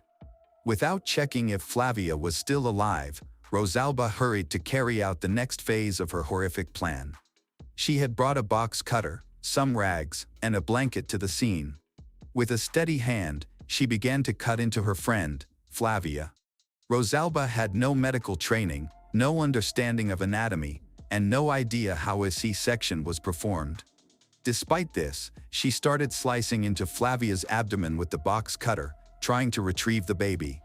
She acted aggressively, using too much force and lacking precision. The box cutter, unlike a surgical instrument, tore through the skin rather than creating clean cuts. Rosalba had completely misunderstood the reality of what she was attempting. What she thought would be a quick procedure turned out to be chaotic and messy. The process took much longer than she expected, and her frustration grew, resulting in her accidentally cutting the baby several times while trying to pull her out. The environment was entirely unsanitary. Rosalba didn't even attempt to clean the tools she had brought. The fact that the baby survived the ordeal was nearly miraculous. After finally extracting the baby, she wrapped the newborn in the blanket and placed her in the back seat of her car. Rosalba then wiped her hands as best as she could, changed into clean clothes she had brought from home, and threw her blood-stained outfit into the trunk. She paused to rehearse her story before heading to the hospital.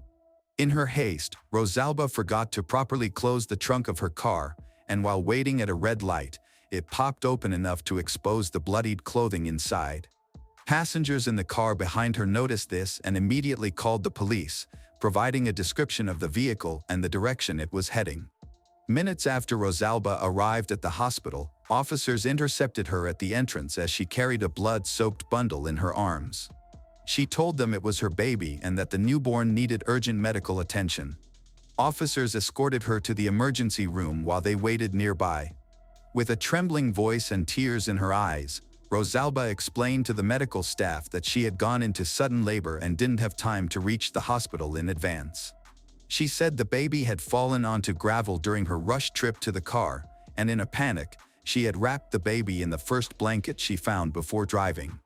When a doctor informed her that she needed to be examined, Rosalba refused, insisting she was fine. This raised immediate concerns among the staff. Upon examining the baby, the medical team found several unusual cuts and puncture wounds that did not appear to be from a fall on gravel. The injuries looked like they had been inflicted with a sharp object in a chaotic manner. Fortunately, none of the wounds affected vital organs, and the medical team quickly treated them to prevent infection. Concerns were immediately communicated to the police, who insisted that Rosalba undergo a physical examination.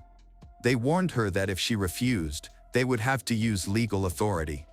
With no other option, Rosalba reluctantly agreed. The examination confirmed the doctor's suspicions. There were no signs of childbirth or pregnancy. There was no bleeding, no physical trauma, and no other indicators. Both internally and externally, everything looked normal, indicating that her entire account was fabricated. However, the doctors chose not to confront Rosalba immediately. Instead, they asked her to call her husband, Zomir, and request that he bring her personal documents since she only had her driver's license with her. They needed to investigate where the baby had come from and the source of the unusual wounds on the newborn. The condition of the baby suggested a delivery in an unsanitary setting, but the full extent of the horrifying crime had yet to be uncovered. Rosalba called Zomir, informing him that she was at the hospital and that their daughter had been born, but complications had arisen. She requested that he bring some paperwork and told him where to find it. Unfortunately, she made a major oversight. She forgot about a crucial piece of evidence. While gathering the documents, Zomir inadvertently picked up a medical record that belonged to someone else, specifically Flavia's file. She had taken the folder to review the test results and recommendations and later hidden it in her drawer with her own documents.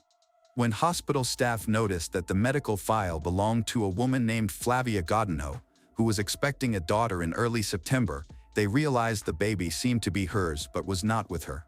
However, the pressing question remained, where was the real mother? The police immediately began to suspect Zomir could be involved. He was detained, questioned about how he had obtained someone else's medical file and where his wife had gotten the baby. Clearly confused and shaken, he claimed he had no idea what was happening. When informed that Rosalba had never been pregnant, he was visibly stunned. He then asserted that this was not true, stating he had cared for Rosalba throughout her pregnancy and even claimed to have felt the baby move. He presented photos from their maternity shoot and messages he believed were from the doctor monitoring her pregnancy. However, these messages turned out to be incriminating. They were filled with spelling errors and incorrect medical terminology. Authorities quickly discovered that the texts had come from Rosalba's own phone. After laying out all the facts, Zulmir broke down in tears, covering his face with his hands. He had truly trusted his wife and was eagerly anticipating becoming a father. Meanwhile, Flavia's husband, Valdelli, had reported her missing. He informed the police that she had left with a friend to attend a baby shower, expecting to return by 9 p.m., but she never came back and her phone was off. Worried, Valdelli began calling other guests who were said to be invited to the party, only to find out in shock that the event had been cancelled the day before. As Valdelli continued to attempt to reach Rosalba, the friend who supposedly organized the gathering, his concern deepened when he discovered her phone was also turned off. Realizing he couldn't wait any longer, he went directly to the police. However, law enforcement had not yet received the hospital report regarding Rosalba and the newborn, so they were unaware that the cases might be linked. The officers said they would start searching in the morning, but that wasn't sufficient for Valdelli. He teamed up with Flavia's parents and other relatives to begin their own search. They divided into teams to cover more areas, and Valdelli decided to check the outskirts of town. It was there, while passing by an abandoned factory, that he chose to stop and investigate. Tragically, he found his wife's body, brutally disfigured. Shocked and terrified, he quickly called the police, unable to understand what had happened or who could commit such a horrific act. When the police arrived, they had already been informed by the hospital about Rosalba. This woman also possessed a medical file belonging to a woman named Flavia Godinho. The authorities realized that the name of the victim discovered at an abandoned factory matched the name on the stolen medical file, which clarified the case. Forensic evidence showed that the victim had been hit at least 5 times in the head with a brick, but these injuries were not fatal on their own. The cause of death was identified as severe blood loss due to a violent attempt to remove the baby. A box cutter used in the act was found near the body. With all the evidence pointing to Rosalba's guilt, it became a straightforward case. DNA testing confirmed that the baby Rosalba attempted to claim was indeed Flavia's daughter. Despite the strong evidence against her, Rosalba continued to deny her involvement and maintained her story. Her fingerprints were discovered on the knife beside Flavia's body. Flavia's blood was found on her clothes, shoes, and hair. Investigators confirmed that Rosalba had a miscarriage months earlier and had lied about still being pregnant. She had premeditated the crime, choosing her victim in advance to take the baby, without considering the consequences of her actions. Rosalba was convicted of aggravated homicide, infanticide, concealment of a corpse, obstruction of justice, kidnapping of a minor, and denial of rights to infants. In hopes of receiving a lighter sentence, she later recounted the events in detail, shocking everyone in the courtroom. Her attorney claimed that Rosalba had suffered a psychological breakdown after her miscarriage and became obsessed with motherhood, losing touch with reality. However, a psychological evaluation determined that she was mentally competent and fully accountable for her actions. She was sentenced to 57 years in prison, with the possibility of parole after serving at least half of her sentence. Zulmir, Rosalba's husband, was completely exonerated. It was established that he had no knowledge of his wife's plans and had no part in the crime. Shortly after her arrest, he filed for divorce and moved away from São João Batista. Flavia's family also chose to leave the small town after the legal proceedings were finished. The case had become the most talked about topic in the community, and they wanted to protect young Cecilia, the name they chose for Flavia's daughter. The tragic murder of Flavia Godinho Mafra stands as a chilling reminder of how far desperation and obsession can drive a person to commit unspeakable acts. The small, tight-knit community of São João Batista was forever changed by this brutal crime, which shattered their sense of safety and trust. Flavia, a beloved teacher and soon-to-be mother, was robbed of her life and dreams by someone she considered a friend, leaving her family and community to grapple with unimaginable grief. Rosalba Maria Grimes' calculated deception and heinous actions not only took a life but also exposed the depths of her fixation on fulfilling a fantasy at any cost. While justice was served with her conviction, the scars left on Flavia's loved ones and the town will endure. Cecilia, Flavia's daughter, survives as a symbol of hope amidst tragedy, raised by a family determined to honor her mother's memory. This case underscores the profound consequences of unchecked ambition and the devastating ripple effects of betrayal, serving as a somber lesson in the value of empathy, honesty, and the sanctity of human life. A girl set out from her home to visit a friend but never arrived. Initially, the police found no clues, and the case went cold.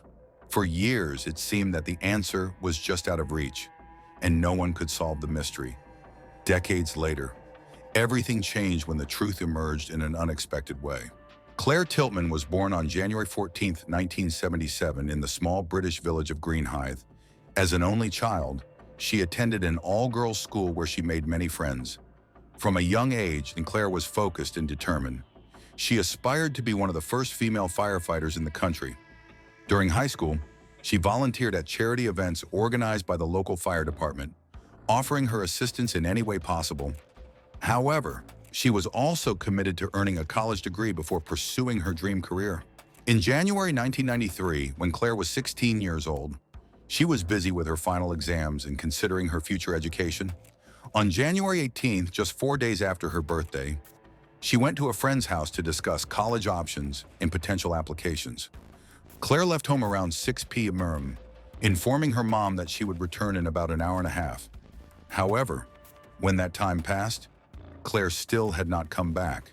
Initially, Claire's mom suspected that she had simply lost track of time and might have stayed longer at her friend's house. However, when it was past 8 p.m., her concern grew. She called Claire's friend's house, only to learn that Claire had never arrived. Believing that plans might have changed, she began calling some of Claire's other friends, but nobody had seen her that evening. A few minutes later, Claire's mom went outside and encountered a neighbor who informed her about an incident a few miles away. The area had ambulances and numerous police cars. Feeling anxious at the time, Claire's mom went directly to the local police station to report her daughter missing. She gave them a detailed description of Claire, but instead of taking her report, the officers asked her to return home. They mentioned that there had been an incident and that someone would come by shortly to explain the situation. A short time later, police arrived at her door with devastating news that no parent ever wants to hear. Her daughter had been found dead just hours earlier. That evening, 2 men were driving along a road connecting nearby towns when they noticed a girl kneeling by the roadside. Concerned, they stopped to check on her. As they got closer, they realized something was seriously wrong. She was struggling to breathe and appeared to be unresponsive. One man quickly ran to a nearby pub to call for help while the other stayed with her. Initially, he thought she might have been hit by a car since she was so close to the road. He tried to comfort her, but her condition deteriorated rapidly. Within minutes, she stopped breathing entirely, and when paramedics arrived, it was already too late. Her body was taken to the medical examiner, and the findings were shocking. She had been stabbed 9 times, likely with a large knife, but there were no signs of abuse. Meanwhile, the police started investigating the crime scene and quickly identified where the attack had occurred. Claire was probably ambushed in a narrow alleyway off the main road leading to her friend's house. The nature of her injuries suggested that the attacker approached her from behind. However, there was little else to help the investigation. The alley was quiet, dark, and deserted. There were no security cameras, witnesses, or helpful evidence. One crucial detail stood out. The medical examiner noted the murder weapon was unusually large, too big to be carried casually in a pocket. Detectives suspected that the killer had brought the knife from home, indicating a premeditated plan to use it. News of the murder quickly spread through Claire's village and neighboring towns. That evening, some students were still at school studying for exams when they heard the news on the radio. Initially, the victim's identity was unknown, but it wasn't long before rumors circulated. With no strong leads in the investigation, the police sought help from the public. A few people came forward claiming to have seen a man in a light-colored coat near the road around 7 p.m. Another witness reported seeing a man with dark, curly hair leaving an alleyway, but neither individual could be identified, despite the tight-knit nature of the community. Detectives suspected that the attacker might have had a personal connection to Claire, which could explain the motive. However, they also considered a more alarming possibility that this incident could be part of a pattern, indicating that they might be dealing with a serial offender.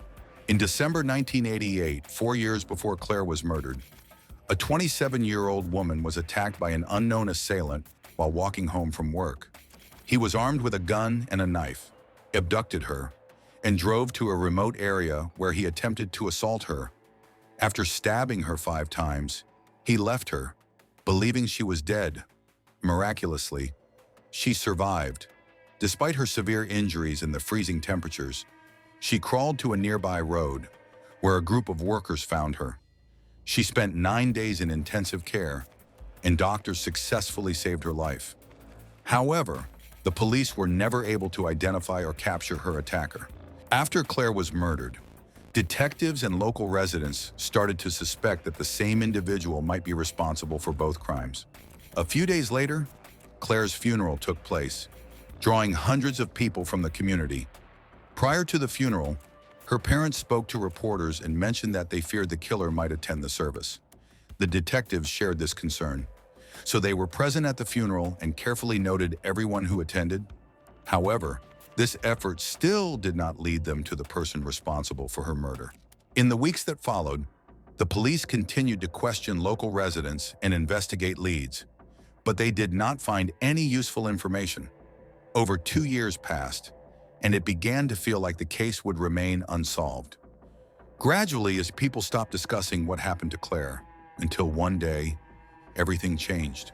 On October 17, 1995, a local woman was returning home from work when a man attacked her just a few hundred yards from where Claire had been stabbed. The attacker used a knife. When the woman fell and screamed, he fled the scene. Fortunately, she survived despite her injuries. However, detectives faced challenges since the attacker approached her from behind, so she couldn't describe his face or any specific features. Luckily, a witness stepped forward and reported seeing a white Ford Capri nearby. This information allowed investigators to quickly identify the car's owner, a local milkman named Colin. Police remembered that they had previously spoken to Colin right after Claire's murder. He had called them to report seeing a man with dark hair near the crime scene. However, when detectives met with him a few weeks later, his story had changed slightly. Initially, Colin said he was driving on that road around 6:30 p.m., but now he insisted it was closer to 5:30 p.m. Nevertheless, he had an alibi. His mother told the police that they had been driving together and were already home when Claire was attacked. Detectives had more reasons to be suspicious of Colin.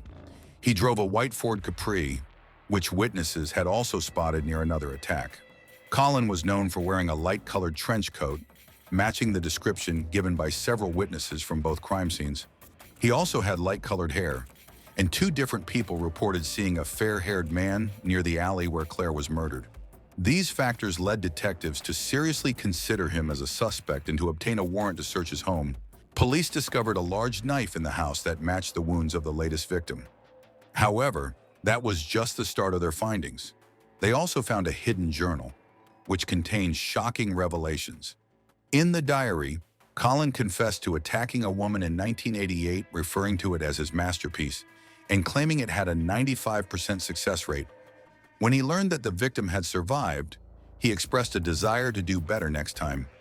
Additionally, he mentioned an attempt to sneak into a care home to kill someone, but stated that the plan failed. Colin Ash Smith shared some unsettling experiences from his past.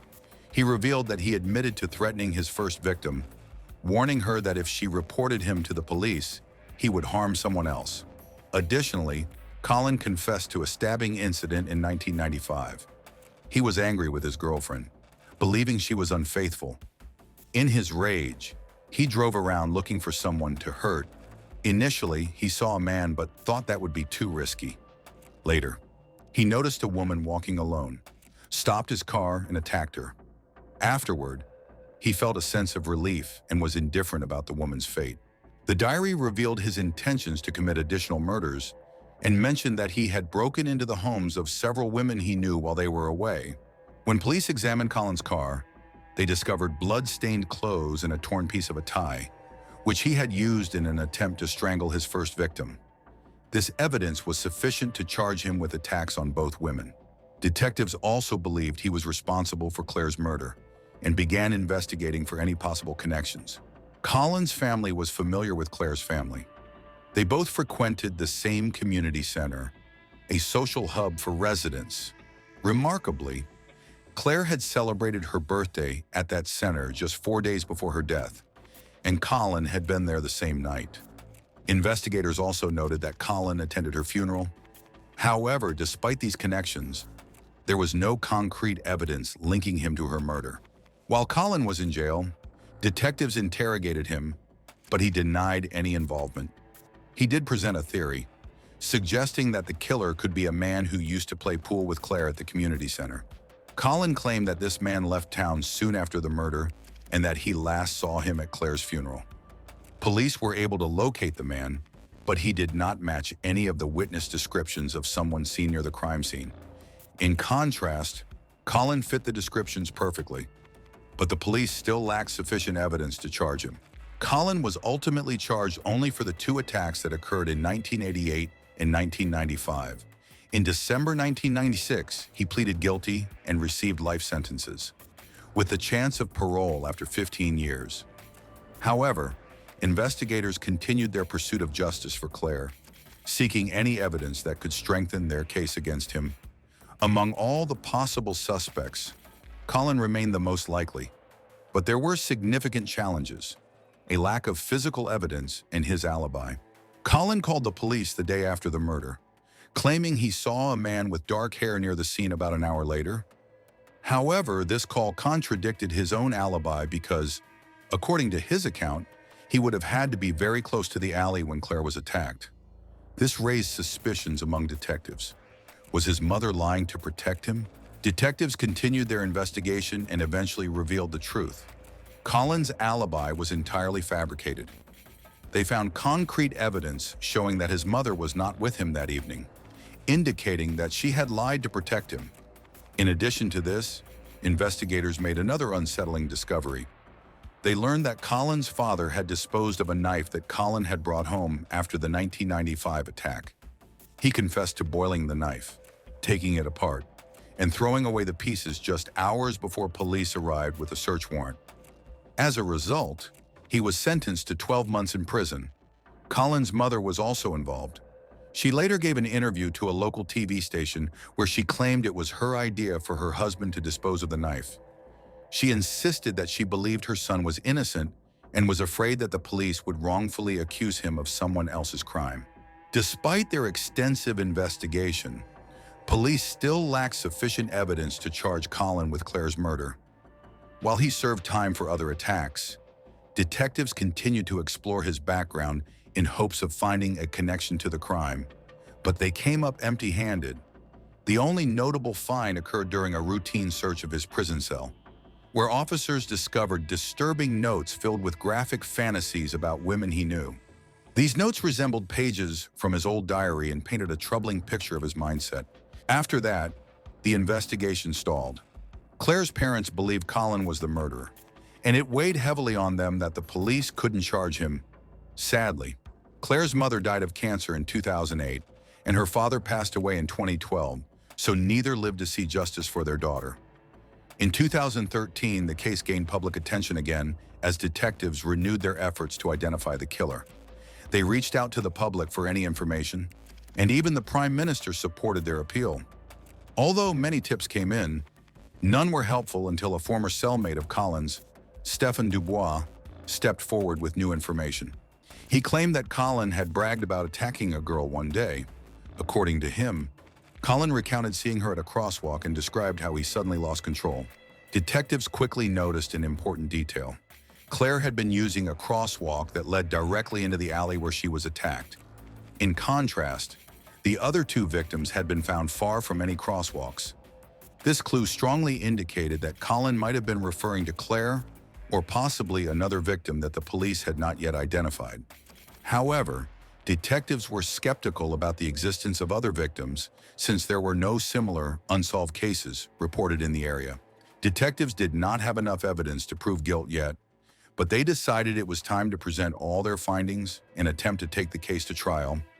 Meanwhile, a new law in the UK was enacted, allowing prosecutors to introduce a suspect's previous convictions in court. This could significantly impact Claire's case. Colin was already serving a sentence for 2 violent attacks that were strikingly similar to Claire's case and occurred only a short distance from where she was killed. Additionally, investigators had testimony from Stefan and solid evidence that Colin's alibi was fabricated. With this information, prosecutors felt they had enough to proceed. On February 12, 2014, detectives announced that Colin had officially been charged with Claire's murder. This was significant timing, as it coincided with his first scheduled parole hearing. Instead of being released, he remained in jail while prosecutors prepared for trial. During the proceedings, he revealed even more unsettling information. He disclosed that he began sneaking out of his house at night when he was about 19 or 20 years old, taking a knife with him and roaming the streets, looking for someone to kill. Colin expressed that for him, it was about feeling powerful and having control over others. As he didn't want to appear weak, his ex-girlfriend testified that Colin started behaving unusually right after Claire was murdered. Initially, she thought he was just as shaken as everyone else in town, but later realized there was more going on. When asked about his feelings toward women, Colin admitted he both loved and hated them. He acknowledged that he struggled with low self-esteem and often felt worthless, which made it difficult for him to trust anyone, especially women. He also mentioned that he owned a collection of 20 to 30 knives at home, along with a crossbow and several air rifles, and his parents were aware of his collection. Additionally, Colin confessed that he never left the house without carrying a knife. When Stefan was called to testify, the prosecution faced an unexpected problem. Stefan stated that he could not clearly remember what Colin had said to him and acknowledged that he might have mixed up the conversation with someone else. The trial lasted 5 weeks, and on December 11, 2014, the jury found Colin guilty of murdering Claire Tiltman. He received a life sentence in prison, with the chance for parole after 21 years. When the verdict was announced, Colin showed no emotion. He later appealed the decision, but the court turned it down, stating that the evidence against him was overwhelming. After 26 long years, justice was finally served. Following his conviction, detectives branded Ash Smith absolutely evil and said he should never be released. Jaswant Narwal, chief prosecutor for CPS Southeast, called the case one of the most complex that CPS Southeast has dealt with in recent years. In November 2015, Ash Smith appealed against his conviction on the grounds that Judge Sweeney was wrong to allow seriously harmful material to be put before the jury. However, the appeal was dismissed by Judge Davis and 2 other judges of appeal. He is currently being held at HMP Durham. In honor of Claire, local officials first named a road after her, and later they renamed a street using her last name.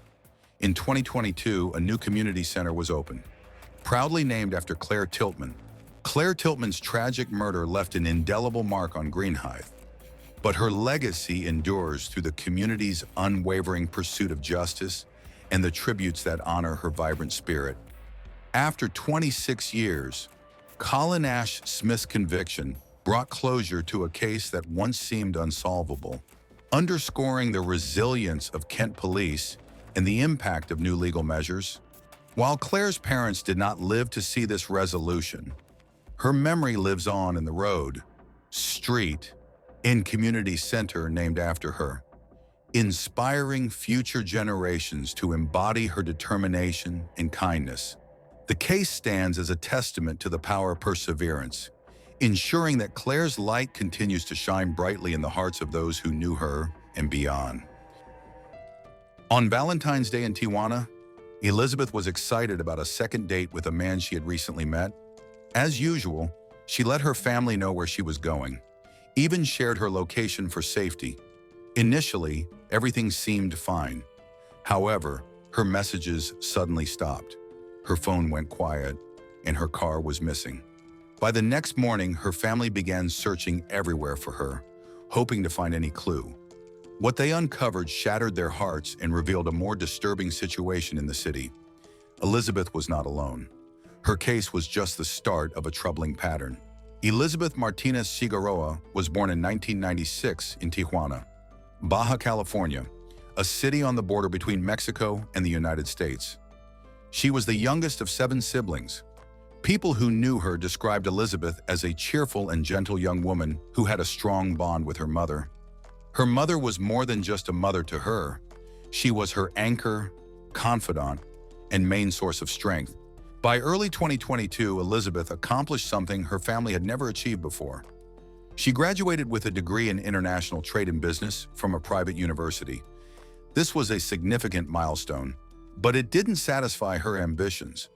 She aspired to pursue a master's degree to create more opportunities for herself and her family. While planning her educational journey, Elizabeth also managed a small clothing business. To boost her income, she worked as a dancer in a bar located in Zona Norte, a popular nightlife area for both tourists and locals. Like many women in her situation, Elizabeth was careful. She kept her family updated, especially when meeting clients. She shared her location, maintained communication, and trusted her instincts. This cautious habit would later play a crucial role in the effort to track her last movements. On February 14, 2022, Valentine's Day, Elizabeth seemed excited. She had lunch with her mother that afternoon, which turned out to be their last meal together. Later that evening, she had a second date with a man she had recently met at work. He was American. Elizabeth confided in her brother, expressing that while she was uncertain about him, her curiosity led her to give him another chance. Staying true to her usual habits, she promised to keep in touch, send updates, and share her location. Some reports indicate they met again at a bar, while others suggest she picked him up near a border crossing in her white SUV. They went to a Brazilian restaurant for dinner and then drove to a motel close to the beaches of Tijuana. Elizabeth informed her family that she would be gone for no more than 4 hours. At the start of the night, everything appeared normal. She kept sending her location, and her messages reassured her family about her safety. They knew where she was and who she was with. However, then the updates suddenly stopped. There were no more messages, no answered calls, and no signs that she was moving. This silence was not just worrisome, it was overwhelming. Her family's anxiety grew rapidly. The lack of communication was completely out of character for someone as careful and responsible as Elizabeth. It quickly became a clear sign that something was seriously wrong. As the hours went by, the feeling of dread intensified, marking the onset of a nightmare that no one was ready to face. When hours went by without any news of Elizabeth, her family didn't hesitate to take action. That same night, filled with fear and uncertainty, they started searching for her on their own. Their first stop was the bar where she worked, but the response they received was shocking. Elizabeth had not come in that day. Her concerned co-workers provided the family with an important lead, a detailed description of the man she was supposed to meet. They described him as overweight, with light brown skin and visible acne scars. He was a frequent customer at the bar, and although he didn't have a name, the description was detailed enough to help the family in their search. By February 15th, the family was increasingly worried due to the lack of news about Elizabeth. They decided to report her disappearance to local authorities, but encountered a common hurdle: bureaucracy. They were informed that they had to wait 24 hours before they could file an official report. Determined not to delay, they took to social media, creating pages, sharing photos, and soliciting the public's help. Despite their efforts, it felt as though Elizabeth and her white Jeep Liberty had completely disappeared. On February 16th, authorities officially expanded the report to include her missing vehicle. GPS tracking of Elizabeth's phone showed her movements, first to a Brazilian restaurant near the river, then to a motel, and finally to a park. The last recorded location was a downtown hotel in Tijuana. Her brother hurried there, but hotel staff denied him entry, and there was still no sign of Elizabeth or her Jeep. On Thursday, February 17th, her family used the vehicle's GPS history to track it to a street in Zona Norte, A sense of dread settled over them. Something was definitely wrong. Elizabeth's mother and brother drove directly to the location. Although the Jeep was there, Elizabeth was not. They called the police, and officers and firefighters arrived within minutes to secure the area. Their attention quickly turned to the trunk of the vehicle. What they discovered confirmed the worst fears of Elizabeth's family. Her lifeless body was inside, naked and curled up in a fetal position, exhibiting clear signs of violence. The heartbreaking scene devastated her family, leaving them in shock and disbelief. Elizabeth's family spoke out about her murder, the silence and inaction that preceded it. They highlighted a system that failed to respond when she went missing and the long wait for justice. The story quickly gained attention and sparked outrage throughout the city. Friends, co-workers, even strangers gathered at the scene. Elizabeth's body was taken to the forensic medical service for a complete autopsy. The findings were troubling. She had multiple blunt force injuries on her face, chest, and abdomen. A deep mark on her neck indicated an attempted strangulation. Additionally, there were signs of asphyxiation due to blockage of both her mouth and nose. Forensic experts determined that asphyxiation was the most likely cause of death. The investigation did not provide any information on possible abuse assault. Nonetheless, the case is officially categorized as a femicide, and an investigation is underway to find her murderer. The tragedy continued for the family after Elizabeth's passing. Just 3 days later, her mother suffered a sudden heart attack and died. Although the official cause was cardiac failure, many believed it was due to overwhelming grief that her body could not bear. As the family laid both mother and daughter to rest, the investigation picked up speed. Local and state authorities began to connect Elizabeth's case with others in the area. A frightening realization surfaced. This was not an isolated incident. The method of killing shared unsettling similarities with 2 other cases of young women who also worked in nightlife scene in Zona Norte. Karen, a 28-year-old mother from Veracruz, went missing on August 30th, 2021 after meeting a man at a motel. 3 days later, her body was discovered in a local garbage dump, showing obvious signs of violence. Karen had recently started working as a dancer and escort. She was careful about her safety, only meeting clients through direct phone calls. Before she left that day, she informed both a friend and a relative about her plans. Despite their quick efforts to find her, the situation ended in tragedy. Security cameras recorded the vehicle used by the man she met, and a friend later identified him from the video. However, surprisingly, no arrest warrant was issued, and the man remained at large. Angela Carolina Acosta Flores was only 20 years old when she was found dead in a hotel room on January 24, 2022, near the bar where Elizabeth worked. Like Elizabeth and Karen, Angela had gone to meet a man described as American and possibly of Hispanic descent. Her phone was missing from the crime scene, and when investigators traced it, they found it had been taken to Riverside, California, across the border. This discovery alarmed the investigators.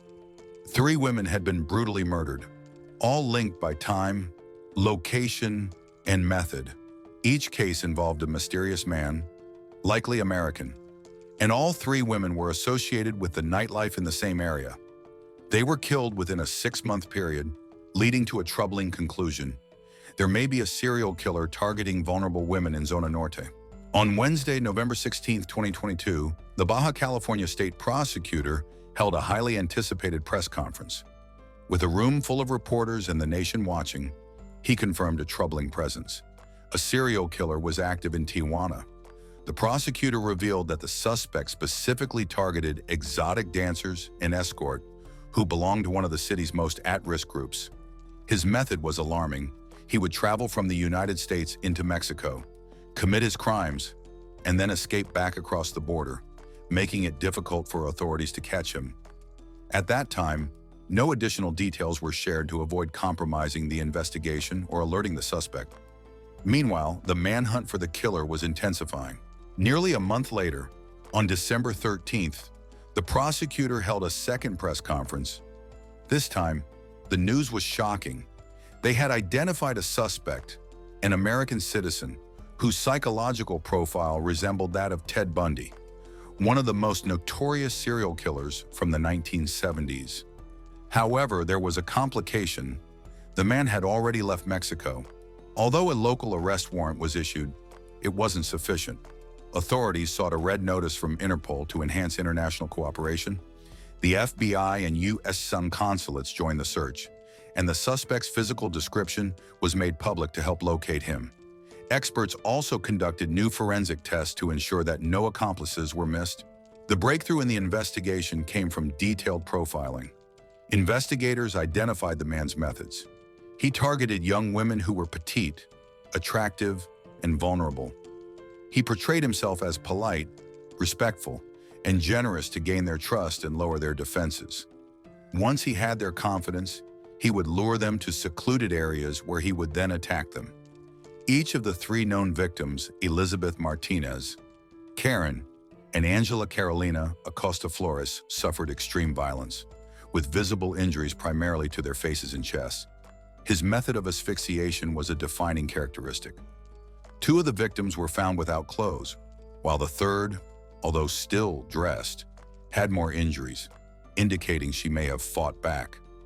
This was not a crime of passion. It was deliberate, predatory, and systematic. Although these three cases gained media attention, they were not isolated. At the time of Elizabeth's disappearance, there were already rumors about other missing women with similar ages, professions, and unfortunate outcomes. Their stories have quietly faded away without resolution. As the investigation progressed, authorities were under pressure to act quickly. Although the suspect's identity remained confidential, local media labeled him as the Ted Bundy of Tijuana. His actual name was Bryant Rivera, a U.S. citizen with several known addresses in Southern California. Authorities searched these locations, but he was nowhere to be found. Family members described Bryant as working in e-commerce. Meanwhile, Elizabeth's family was actively seeking justice for her. On February 14, 2023, marking 1 year since her murder, they revisited the site where her body was discovered and placed a floral tribute in the shape of a heart. Her brother spoke to reporters, expressing his deep sorrow and anger. A year had passed, and Bryant remained at large. The family's lawyer had been denied access to the case details, and the prosecutor's office had not provided any updates. Additionally, Elizabeth's Jeep Liberty, which was part of the crime scene, had yet to be returned. On July 6, 2023, Bryant was arrested in Los Angeles. The arrest took place calmly at his parents' home. However, he was only charged with the murder of Angela Carolina, while the murders of Karen and Elizabeth were not included in the U.S. charges, even though Mexico had made an active extradition request for all three cases. The Baja California prosecutor publicly confirmed Bryant's arrest, stating it was a result of collaboration between local and federal law enforcement agencies in the U.S. Bryant was assigned a public defender and requested bail. The judge denied the bail request, citing concerns about Bryant being a flight risk and a potential danger to women. He was ordered to remain in custody at Los Angeles County Jail. His family firmly rejected all allegations against him. His mother claimed he could never commit such acts of violence, and his sister even wrote a letter to support his character. However, the evidence suggested otherwise. On June 29, 2023, a federal judge in Los Angeles approved Mexico's request to extradite him. Family members of Angela were present at the hearing, along with the brother of Elizabeth. The courtroom was heavy with the sorrow of three grieving families. The judge emphasized that Bryant would remain in custody. As of June 2025, the extradition process is still ongoing. Legal experts estimate it could take up to 2 years to complete. If convicted of all three murders, Bryant could potentially face a total of 180 years in prison. However, due to Mexican law, the maximum sentence he could actually serve is 50 years. In addition, Mexican prosecutors have suggested that Bryant might be connected to a fourth victim, prompting them to investigate unsolved cases of missing women. Investigators are also re-examining surveillance footage from hotels and motels to determine if this predator has been active for a longer period than initially suspected. The situation surrounding Elizabeth has evolved from a personal tragedy to a representation of a larger national issue. Her death, along with the deaths of Karen and Angela, underscores the serious stigma and disregard that women in the escort industry encounter. When Elizabeth went missing, authorities did not intervene. Instead, it was her family who located her. It was her online activity, rather than official procedures, that ultimately pointed to her killer. Even now, despite an arrest, justice has not been achieved. The murder of Elizabeth Martinez Figueroa is a heartbreaking reminder of the vulnerabilities faced by women in Tijuana's nightlife and the devastating consequences of a system that too often fails them. Her vibrant spirit, her dreams of a brighter future, and her deep bond with her family were cruelly extinguished, leaving a void that echoes through her community. The cases of Elizabeth, Karen, and Angela reveal a chilling pattern of violence that demands urgent action. As Bryant Rivera's extradition process drags on, Elizabeth's family and countless others continue their relentless pursuit of justice, refusing to let her story fade into silence. This tragedy is not just a personal loss, but a rallying cry to confront the stigma, neglect, and impunity that perpetuate such crimes. The morning of June 21st, 2016 was scorching. Just like most summer days in Riverside County, California, a local motorcyclist was riding along a rural road near Lake Matthews when he pulled off the highway and noticed a motionless figure on the shoulder. A man was lying on his back. His face was partially disfigured, and his clothes were soaked in blood. The nature of the injuries pointed to a violent crime, several stab wounds followed by a shot to the head. There were no signs of a struggle at the scene, nor any indication that the crime had occurred there. Everything suggested that the body had been transported and dumped after the crime.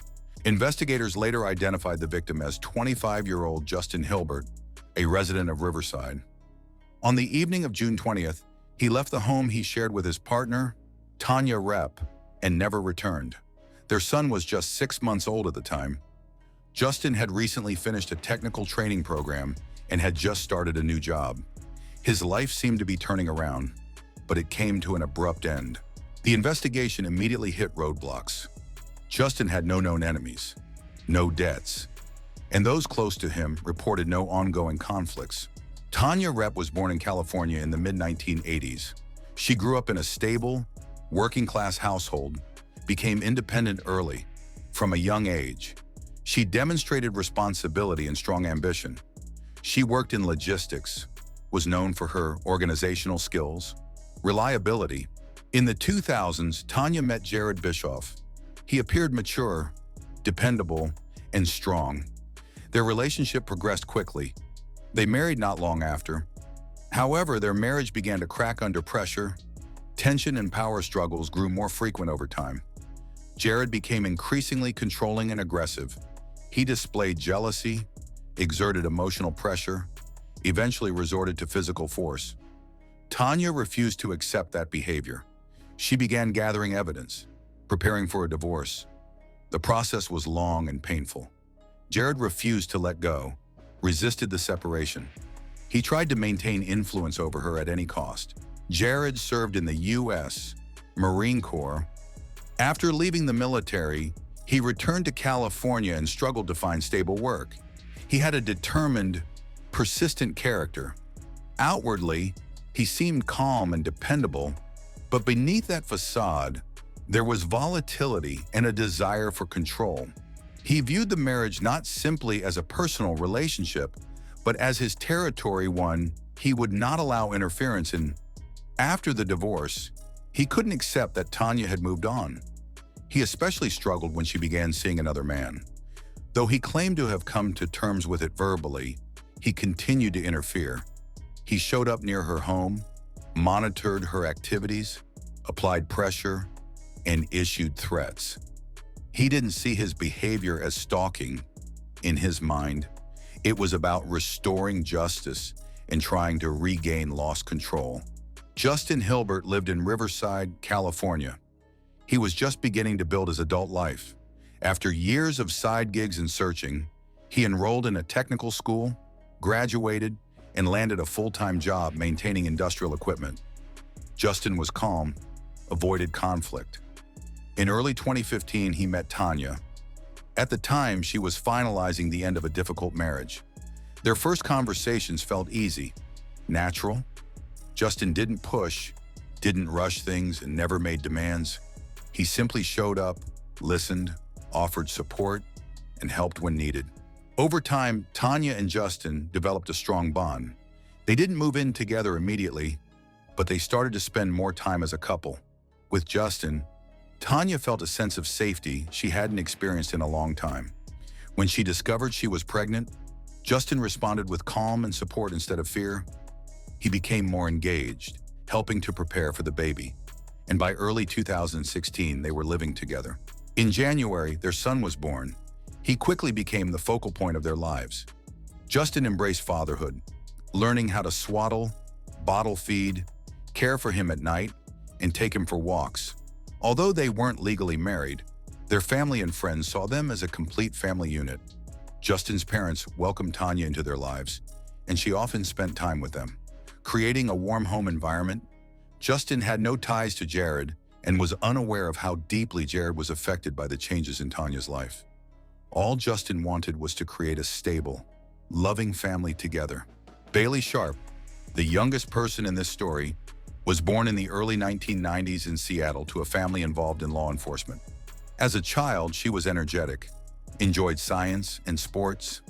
However, her life took a turn during her teenage years when she was diagnosed with type 1 diabetes and lupus. The chronic pain and medical limitations significantly impacted her mental health.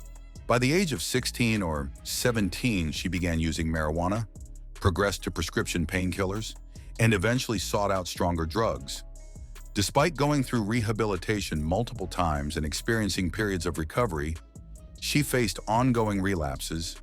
By 2015, her social connections in Seattle had weakened, and her family relationships were strained, prompting her to move to California in search of a fresh start. In California, she struggled with unstable housing and unemployment. She would sometimes stay with acquaintances, frequent bars, and visit low-budget venues. It was at one of these places that she met Jared Bischoff, Tanya's ex-husband. Jared soon became a controlling figure in her life, using her vulnerability and dependence for his own gain, rather than seeking a romantic relationship. On June 20, 2016, the day in Riverside began like any other. Justin was spending time with Tanya and their 6-month-old son. They talked about Justin's early shifts at his new job and made plans for the week. Everything felt peaceful. In the afternoon, Tanya mentioned a strange conversation she had the night before. A woman named Bailey had sent her a message, alleging that Justin was being dishonest and living a double life. Tanya showed the messages to Justin, who read them carefully and firmly stated that they were false. He remained calm and suggested that someone was trying to create tension between them. Justin assured Tanya that he would find out who was behind the messages. He understood why she might doubt him and reassured her of his love and honesty. At around 9 p.m., Justin mentioned that he needed to step out for a little while. He didn't provide many details, but it was typical for him to briefly leave to grab tools, visit a friend, or get some fresh air. He prepared to go without any fuss, kissed his son, told Tanya he would be back soon, and left with his keys. Everything seemed normal at the time. However, hours went by and Justin did not return. Tanya tried texting him and then called, but there was no response. By midnight, his phone was turned off. Worry began to creep in. She stayed up, repeatedly checking messages and calling, hoping to hear from him, but there was silence. Justin had never spent the night away without informing her. At around 8 a.m. on June 21st, Tanya received a short text from Justin's number that simply said, "Don't wait, it's over." There was no greeting and no explanation. The message felt strange and uncharacteristic of Justin. Sensing that something serious had occurred, she quickly texted his mother and called his sister. Unfortunately, no one knew Justin's whereabouts. That morning, Riverside County authorities received a report about a man on a motorcycle who was riding down a rural road near Lake Matthews. He noticed a body lying face up, with clothes soaked in blood. There were no indications of a struggle. A medical examiner later confirmed that the victim died from a gunshot wound to the head, but there were also knife wounds that had occurred beforehand. All evidence pointed to the conclusion that the victim had been attacked elsewhere and then left in that location. The police identified the victim as Justin Hilbert. His earlier disappearance and a previous message now made a chilling connection. After discovering the body, investigators quickly began their work. The condition of the remains suggested that the crime likely occurred the previous night. Once they confirmed the victim's identity, officers visited the Justin home. Tanya stated that Justin left around 9 p.m. and had not returned since. The police recorded her statement and collected his possessions. They also noted that his dark blue sedan was missing and entered it into the National Database for Missing Vehicles. Upon examining Justin's clothing, they found that several personal items were absent. He usually carried his phone, work badge, and wallet, but none of these were found. It was evident that someone had intentionally tried to cover their tracks.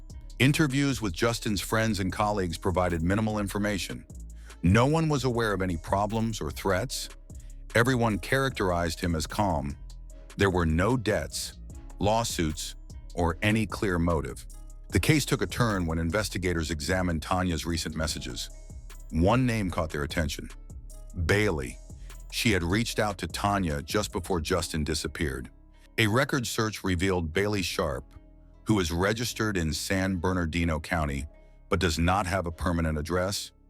She is a young woman with a history of arrests related to banned substance. Bailey became the first major lead for investigators. There were no records of a job, insurance, lease, driver's license, or vehicle in her name. The only clue was the phone number she texted to Tanya. The police then examined the contacts associated with that number, identifying a man named Jared Bischoff, who is Tanya's ex-husband. There was no clear proof that Bailey and Jared were working together, but the circumstances were troubling. A woman with a questionable past suddenly contacting Tanya. That same phone number had also frequently reached out to Tanya's ex. Suspecting wrongdoing, investigators requested mobile device location data for the night of June 20th to 21st. Bailey's phone showed location pings in southern Riverside, near where Justin's body was eventually discovered. Investigators also examined Bailey's associates. Social workers reported spotting her with different men in parking lots and bars, but their identities were unknown. As a result, the investigators turned their attention to digital records. They found that the IP address used for Bailey's social media logins was the same as the one linked to Jared's account. This raised suspicions within the investigative team about a potential ongoing connection between Bailey and Jared. Although the exact nature of their relationship was unclear, to avoid raising suspicions among potential suspects, the investigators chose to carry out surveillance quietly and continue collecting information. They began by confirming the locations of the suspects and checking if they were together. There was still no direct evidence. Investigators initially overlooked another possibility until they analyzed the messages exchanged between Tanya and Bailey. They became increasingly convinced that these texts were part of a deliberate setup meant to instigate doubt, jealousy, and resentment in Tanya. Bailey suggested that Justin was living a double life, cheating, and portrayed herself as the true victim. However, the messages lacked concrete evidence and details. One notable aspect was the overly polished language. The texts sounded scripted rather than expressing genuine personal distress. This led to a new consideration. Either someone else had composed the messages, or Bailey was not acting independently. Cell phone records indicated that while texting, Bailey was connected to a public Wi-Fi network at a bar in Murrieta. Investigators promptly secured the bar's surveillance footage. The video showed a woman who looked like Bailey sitting in a back corner and using her phone. Beside her was a man who sometimes leaned in to speak with her, pointed at her screen, and then walked away. The poor video quality made it difficult to identify the man. Later, investigators uncovered an important fact. The message Tanya received on the morning of June 21st from Justin's phone was not actually sent by him. By that time, Justin was already dead, and his phone was with Bailey Sharp. This revelation was unsettling. Bailey had intentionally sent that message to create a false assurance, preventing Tanya from panicking and making it appear as if Justin had left willingly. The goal was to calm her down and delay her from contacting the authorities, which was part of a calculated plan to postpone the discovery of the crime and evade law enforcement. The suspects made a critical error by not recognizing how easily digital activity can be tracked today. The way messages were structured, the entry points to their network, and the movements of phones all indicated a coordinated plan. Bailey's actions raised further suspicion. Just one day after Justin went missing, she turned off her phone and disappeared. This didn't seem like a reaction of panic. It appeared to be premeditated. Once the police started searching for Bailey Sharp, they struggled to locate her. Her phone was off, and she wasn't sending any messages. The only clue they had came from surveillance footage from a pharmacy in Paris on the evening of June 22nd, about 24 hours after Justin's body was discovered. Bailey was seen on camera alone, wearing a medical mask and a hooded sweatshirt, purchasing pain relievers and bottled water. She used an ID that belonged to someone else. The clerk couldn't remember details, but the cameras recorded everything. After that, she vanished once more. She was declared a wanted person, and local law enforcement agencies were notified. Her photo, aliases, descriptions, and known connections were added to the system. Investigators concluded that if she were merely a witness, she would not be hiding. Her disappearance turned her into a suspect, but there was no concrete evidence linking her to the crime, and no one had presented clear testimony against her. The case relied on circumstantial evidence, coincidences, strange messages, and her unexpected disappearance. Police observed a recurring pattern. In recent weeks, Bailey had been spotted multiple times in Riverside, near a secluded residential complex. Surveillance cameras captured images of her vehicle, followed by footage of another car. It seemed improbable that she could go into hiding on her own. Someone was likely providing her with shelter or accompanying her. A bigger question arose. If Bailey was just the bait, who was truly behind this entire situation? Who orchestrated it all? The answer started to become clear on the morning of June 24th, when the Department of Motor Vehicles provided some information. The second vehicle that was often seen near Bailey was registered to Jared Bischoff. This name had already been mentioned in the case files. Jared is the ex-husband of Tanya, who lives with Justin. Until that point, the police had no reason to link him directly to Justin's disappearance, but now his vehicle had been spotted near the location where the main suspect was hiding. Investigators started looking into Jared's history. He was a former Marine with several years of service and had worked in warehouses, sometimes in private security. Over the past year, he had not maintained a steady job. After divorcing Tanya, he briefly lived with relatives before moving out. Friends of Tanya mentioned that communication between her and Jared had ceased following numerous arguments, controlling behavior, and emotional strain. She felt he was a threat to her safety. After their breakup, Jared became difficult to track down. No one knew where he was living or who he was with. Until Bailey Sharp came into the picture, phone data showed that Bailey had been visiting Riverside regularly for several weeks before the incident. Surveillance footage from that area showed her with a man who closely resembled Jared. This was later confirmed by location data from both Bailey's and Jared's phones, which indicated they were in the same places at the same times.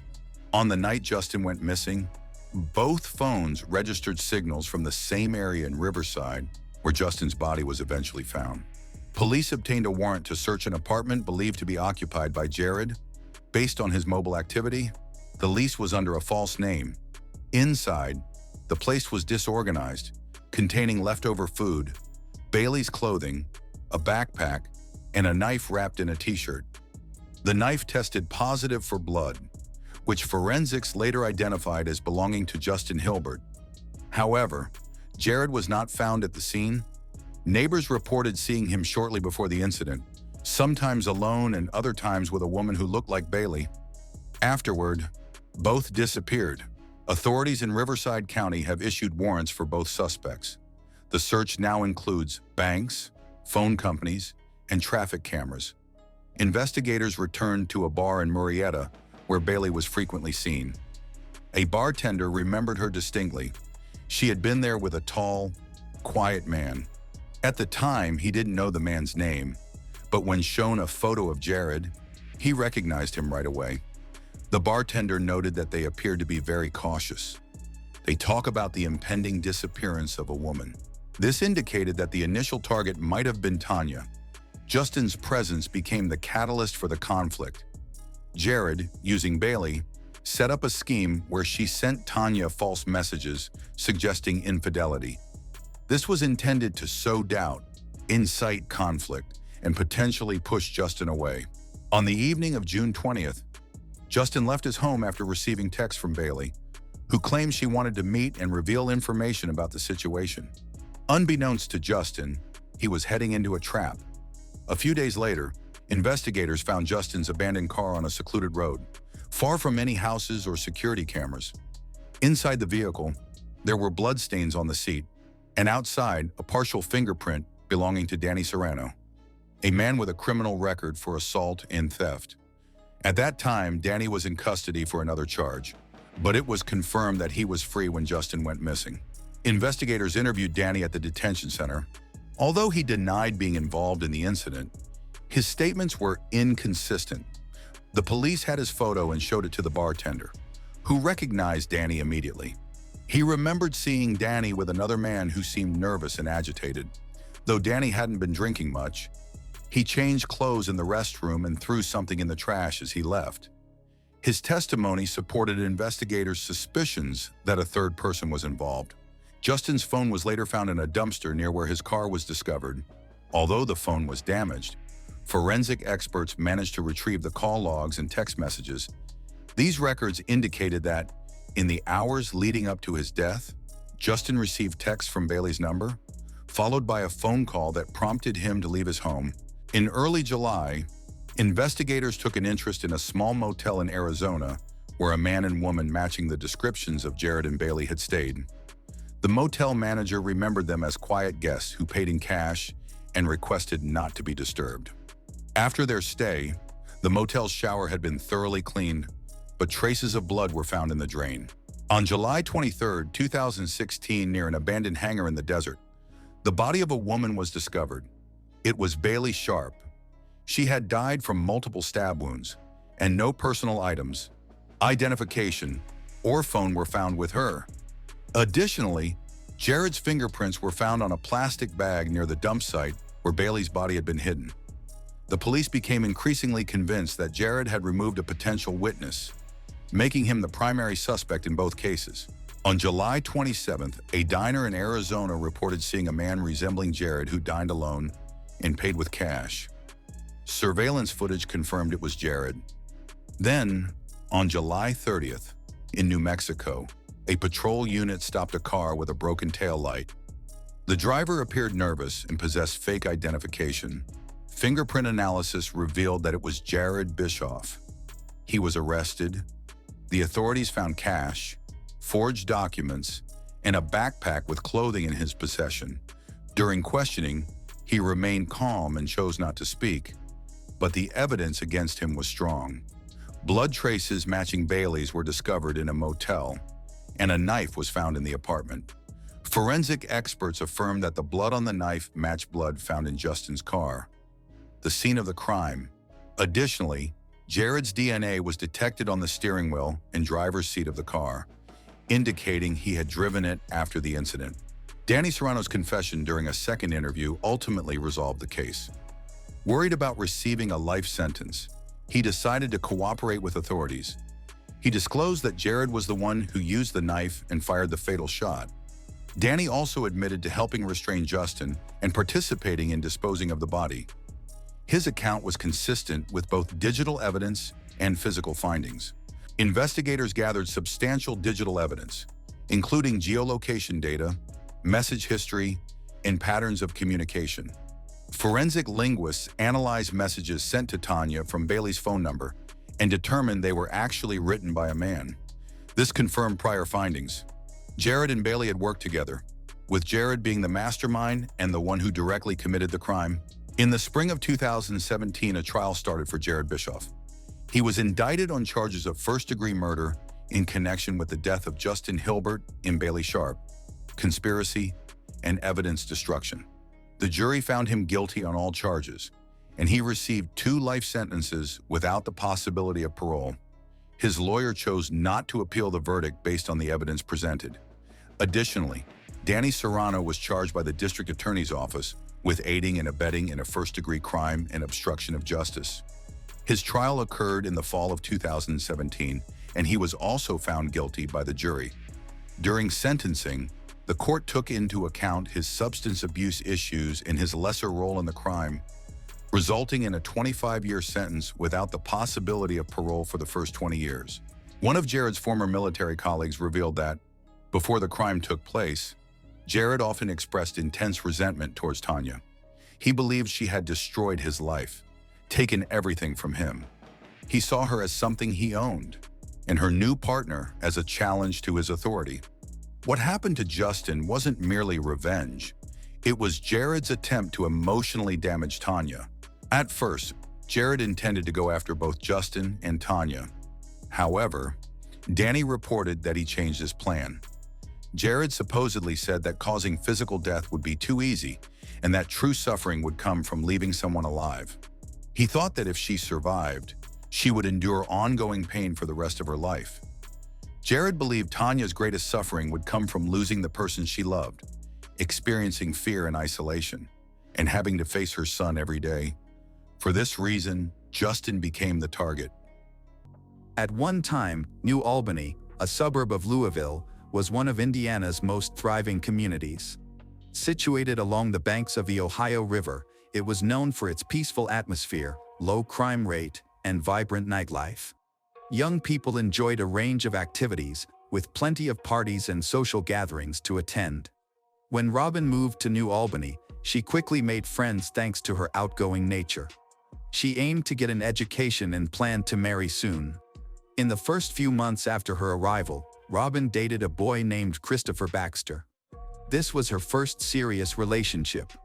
She had barely dated anyone during high school and was not particularly nervous. Instead, she was focused on getting into college. However, everything changed when Christopher entered her life. Despite their age difference, Robin sparked his interest, and they soon started dating and eventually got married. After their wedding, Robin juggled her job and studies while also planning to have children with her husband, Christopher. However, in mid-June 1990, Robin unexpectedly went missing for several days. Christopher tried reaching her by phone but received no answer. Concerned, he contacted her family to help find her, but they hadn't seen her either. According to Christopher, he had last seen Robin the night before their argument. In the morning, she was gone. He suspected she might have gone to stay with her parents after their fight and hoped to reconcile with her. This news caused alarm for Robin's mother and sister, who lived nearby. They decided to search the city in hopes of finding her. Meanwhile, Christopher was also looking around the neighborhood, checking his own home, nearby complexes, and places Robin might visit. Unfortunately, there were no signs of her, leading him and her relatives to contact the police on January 19th to report her disappearance. He explained that he hadn't heard from Robin since the previous evening, and no one knew where she was. At the police station, Christopher explained that he and Robin's family had already checked all the usual places she frequented, but there were no signs of her. Initially, the police were not very interested, believing it was typical for an adult woman to manage on her own and that she wasn't required to inform anyone of her whereabouts. However, Christopher and the family disagreed. They believed Robin would not simply have disappeared without telling anyone. Even if something had gone wrong, she would likely have reached out to her loved ones. Eventually, her family was able to persuade the police that her disappearance was serious, prompting them to initiate a search for her with urgency. Christopher took matters into his own hands and visited a local news channel to report his wife as missing, hoping to receive assistance. He provided a photo of Robin along with a description of the outfit she was wearing when she disappeared. He remained hopeful that she might be with friends or distant relatives. He reached out to everyone he could think of in search of clues, but no one had any information regarding her whereabouts or any idea of what might have happened to her. The following day, workers from the local power plant went to inspect the sewer drains for maintenance because they had become clogged. During their inspection, one of the technicians made a shocking discovery. He spotted something suspicious in the water that resembled a human body. Consequently, they halted all work and called the police, who sent divers to retrieve the body. They found a woman who was naked from the waist down and had suffered severe head and facial injuries, including a fractured skull. The body was then sent for examination to identify her. Christopher learned about the gruesome discovery and feared that it might be his missing wife, Robin. The medical examiner confirmed through dental records that the body was indeed Robin Baxter. Since the body was found in the river, authorities initially suspected that she may have drowned. They questioned Christopher to determine whether Robin could have harmed himself, but he insisted that it was impossible. She was afraid of water and couldn't swim. Even if she had been in despair, she would not have chosen to drown. Christopher was convinced that Robin had been murdered and her body disposed of in the water. During an appearance on a news channel, he expressed these suspicions and vowed that whoever killed his wife would face justice. He quickly went to inform Robin's family of the tragic news, which left everyone in shock and fear over the situation. The condition of the body suggested that Robin may have been assaulted and might have fought back, resulting in her death. This was a devastating blow to the entire family. None of them expected such a cruel twist of fate. Robin did not seem like someone who would meet such a tragic end. The medical examiner found multiple blunt force injuries on Robin's head and face. The cause of death was identified as a traumatic brain injury resulting from a heavy blow to the back of the head, which led to internal bleeding. It was clear that she had been brutally beaten before her body was thrown into the river. The medical examiner noted that she was already dead when her body was placed in the water, as there was no water found in her lungs. The detectives ruled out the possibility that she had harmed herself, concluding that this was clearly a murder, likely staged to resemble abuse in order to mislead the investigation. In reconstructing the incident surrounding Robin's disappearance, detectives discovered that she was on her way to a party hosted by three men, Douglas Reed, Stephen Burns, and Rick Herron. They were her friends and neighbors. Multiple witnesses confirmed that Robin attended the party. Each of the three men had minor legal issues in their past, but nothing violent had been reported. They all lived together in one house to share expenses, which seemed suspicious given that Robin went missing right after attending their party. Christopher was familiar with these men and harbored feelings of distrust toward them, believing they posed a danger. He openly accused them of being involved in Robin's disappearance and even visited their home to confront them, but they denied any wrongdoing. Detectives conducted interviews with Douglas, Stephen, and Rick separately. Each man recounted the same story, corroborating one another's alibis and confirming that Robin had indeed come to the party that evening. They insisted there were no conflicts and that she was simply enjoying herself. After 8 p.m., they claimed she left, and they had no knowledge of what happened next. Their consistent stories made the detectives suspicious, as they gave identical statements without any confusion, even though the detectives tried to make them make mistakes. However, the police did not have enough evidence to charge them, leading to their release, although they remained suspects. Then, Douglas, Stephen, and Rick guided the detectives toward a new direction for the investigation. They claimed that Robin had spent a considerable amount of time with a man named Eugene, who was her friend and ex-boyfriend, and that she eventually left the party with him. When the police spoke to Eugene, he explained that he was walking her home because it was late.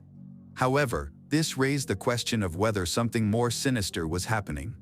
This initiated a lengthy phase in which detectives gathered and analyzed information. As public concern grew about a potentially dangerous criminal in New Albany, many residents felt unsafe. The motive behind Robin's disappearance remained unclear, and there were no solid leads in the case, which caused fear within the community about the possibility of new victims. Amid this uncertainty, various rumors spread. Many locals speculated that Robin might have been involved in an affair. This suspicion made Christopher very anxious. He could not accept that his wife might be living a double life and insisted that he was unaware of any romantic relationships she might have had. He had always regarded her as an honorable person, not one to be unfaithful. With talk of infidelity circulating, multiple witnesses informed the police that Robin might have had an affair with Eugene, the same person she left the party with. Eugene had been her boyfriend before Christopher, and some believed she might have been seeing him secretly. When police questioned Eugene again, he denied having a serious relationship with Robin, claiming that their past interactions were merely youthful friendships that did not evolve into anything serious. There was no evidence to contradict his claims, which made him seem unlikely to be the attacker, as he appeared to lack a motive. Detectives received a tip from an anonymous informant indicating that on the night Robin disappeared, she was in a car with 3 men. These men, Rick and Steven, had reportedly been harassing a woman, who rejected their advances and attempted to escape. Unfortunately, the witness did not see how the situation concluded. During subsequent interrogations at the police station, the men claimed they were with Robin in the car until another man, Eugene, arrived and she left with him. They denied any harassment. The detectives suspected their story was fabricated, as such a coincidence seemed unlikely. Their argument was also unusual. The men claimed they lived together in a serious relationship, which diminished the credibility of the harassment claims. Despite rumors about their non-traditional lifestyle, the detectives found insufficient evidence to charge them. Ultimately, the detectives could not locate any murder weapon or significant evidence. Robin was not abused, and no traces of another person's DNA were found on her body, although it may have been washed away. The investigation stalled, and despite several attempts to reinvestigate using new technologies, no progress was made until 2011. That year, a new police officer transitioned from the patrol division to the criminal investigation department, where his father had worked for 35 years and gained legendary status.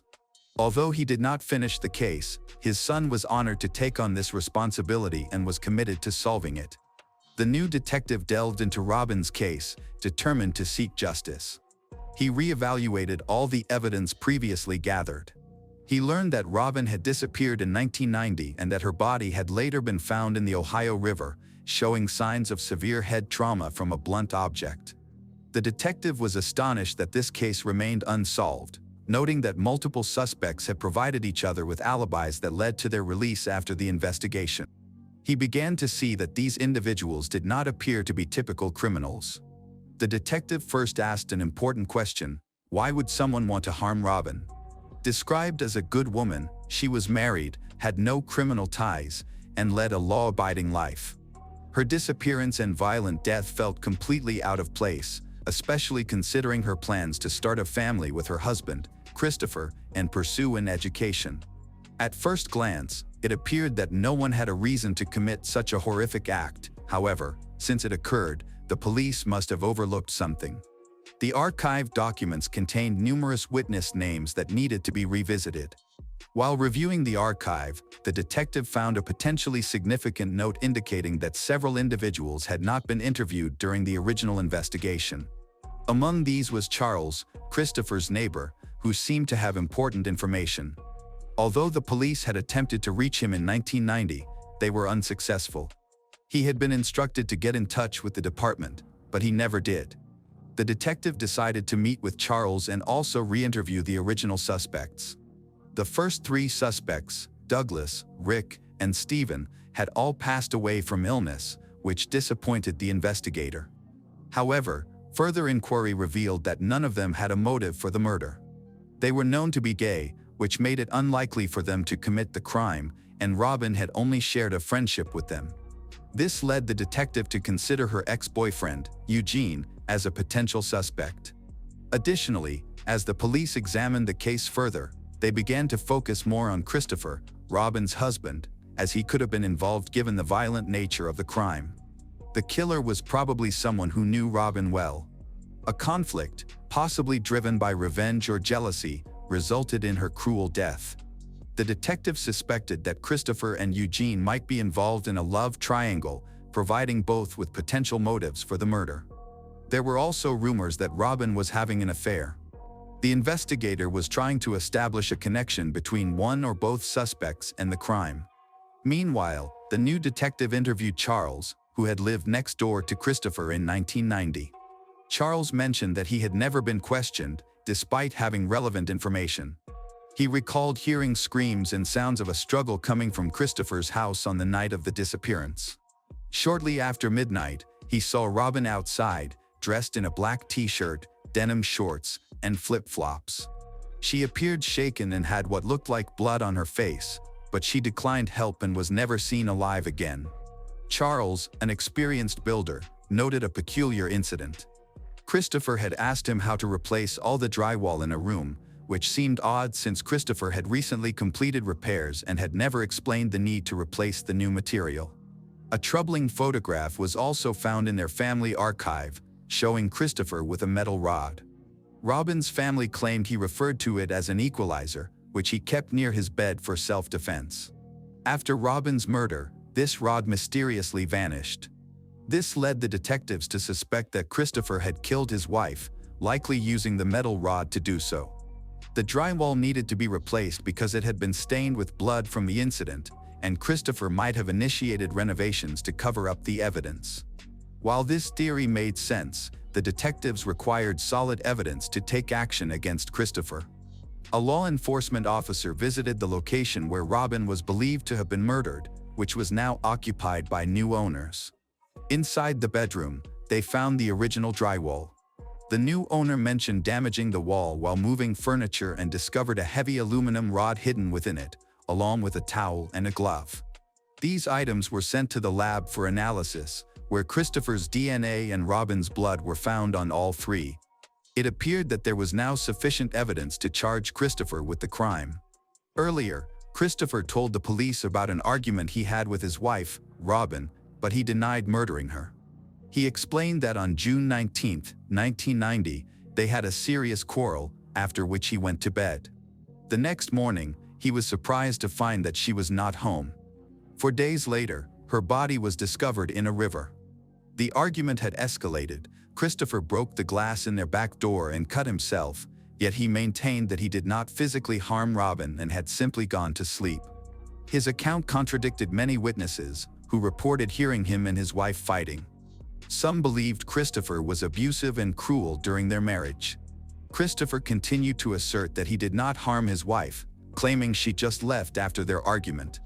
However, the discovery of a potential murder weapon significantly changed the investigation.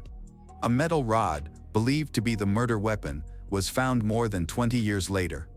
An investigator approached Christopher and asked him to come to the police station to discuss the long-standing case. During the reinvestigation, it was revealed that Christopher was living in the Portland area of Louisville. People close to him reported that he occasionally made strange comments, especially when drinking, suggesting he felt guilty about Robin's death. On February 2, 2012, Christopher was arrested and charged with murder. He became anxious, raised his hands, asked for a lawyer, and refused to confess. He was accused of a murder that occurred nearly 22 years earlier. During questioning, he recounted a heated argument with his wife on the night she disappeared. Both had been drinking, he was intoxicated, and so was Robin, who had returned home after attending a party. After being driven home by a man named Eugene, Christopher started accusing Robin of infidelity, and their argument escalated. Ultimately, he went to sleep. However, according to a neighbor's account and the prosecutor's findings, the situation turned violent. They exchanged insults, and Christopher picked up a metal rod nearby, striking Robin multiple times in the head and face. Robin then ran outside, where a neighbor saw her, but Christopher chased her down and picked her up in a car. Instead of taking her home, they drove to the Ohio River, where the argument continued. In a tragic turn, Robin suffered a fatal blow to the back of her head, rendering her unconscious and leading to her swift death. To cover up his crime, Christopher disposed of her body by throwing it into the water from a bridge, removing her pants and underwear to make it appear as if she had been assaulted. As the trial begins, Christopher finally confronts the scrutiny he has long evaded.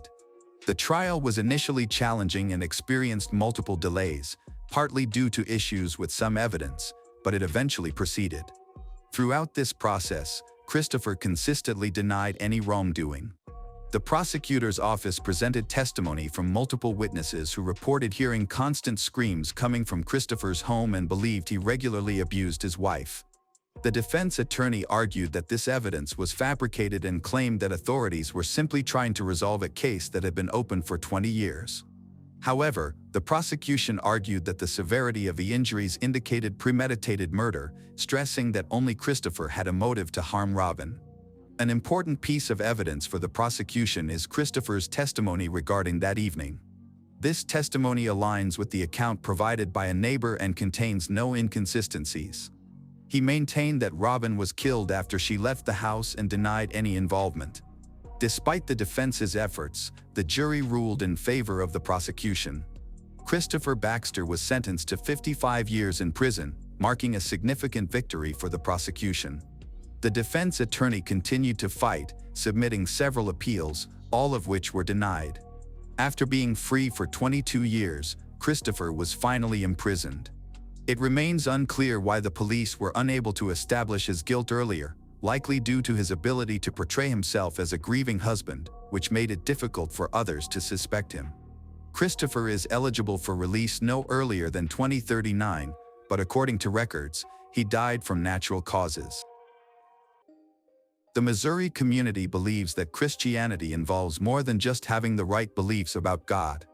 They emphasize the importance of inner devotion, moral growth, and genuine repentance. They meet at home, hold educational gatherings. The Missouri are committed to following biblical principles, which include loving one's enemies and rejecting all forms of violence. This is the kind of environment Jeffrey David Borlase was raised in. In his youth, he got a summer job at the water park in Missouri. On his very first day at work, Jeffrey met a charming girl who, like him, wanted to earn a few dollars during the school holidays. Her name was Tanya May. Jeffrey was smitten. His heart told him that he had met the one with whom he would spend his whole life. Tanya was born on September 13, 1974. She was raised in a family where Christian values were paramount, patient, indulgent, and selfless. Tanya saw in Jeffrey her other half, a wonderful husband, and a loving father. Everything happened as they hoped. They got married. Inspired by love and hope, they created a strong family.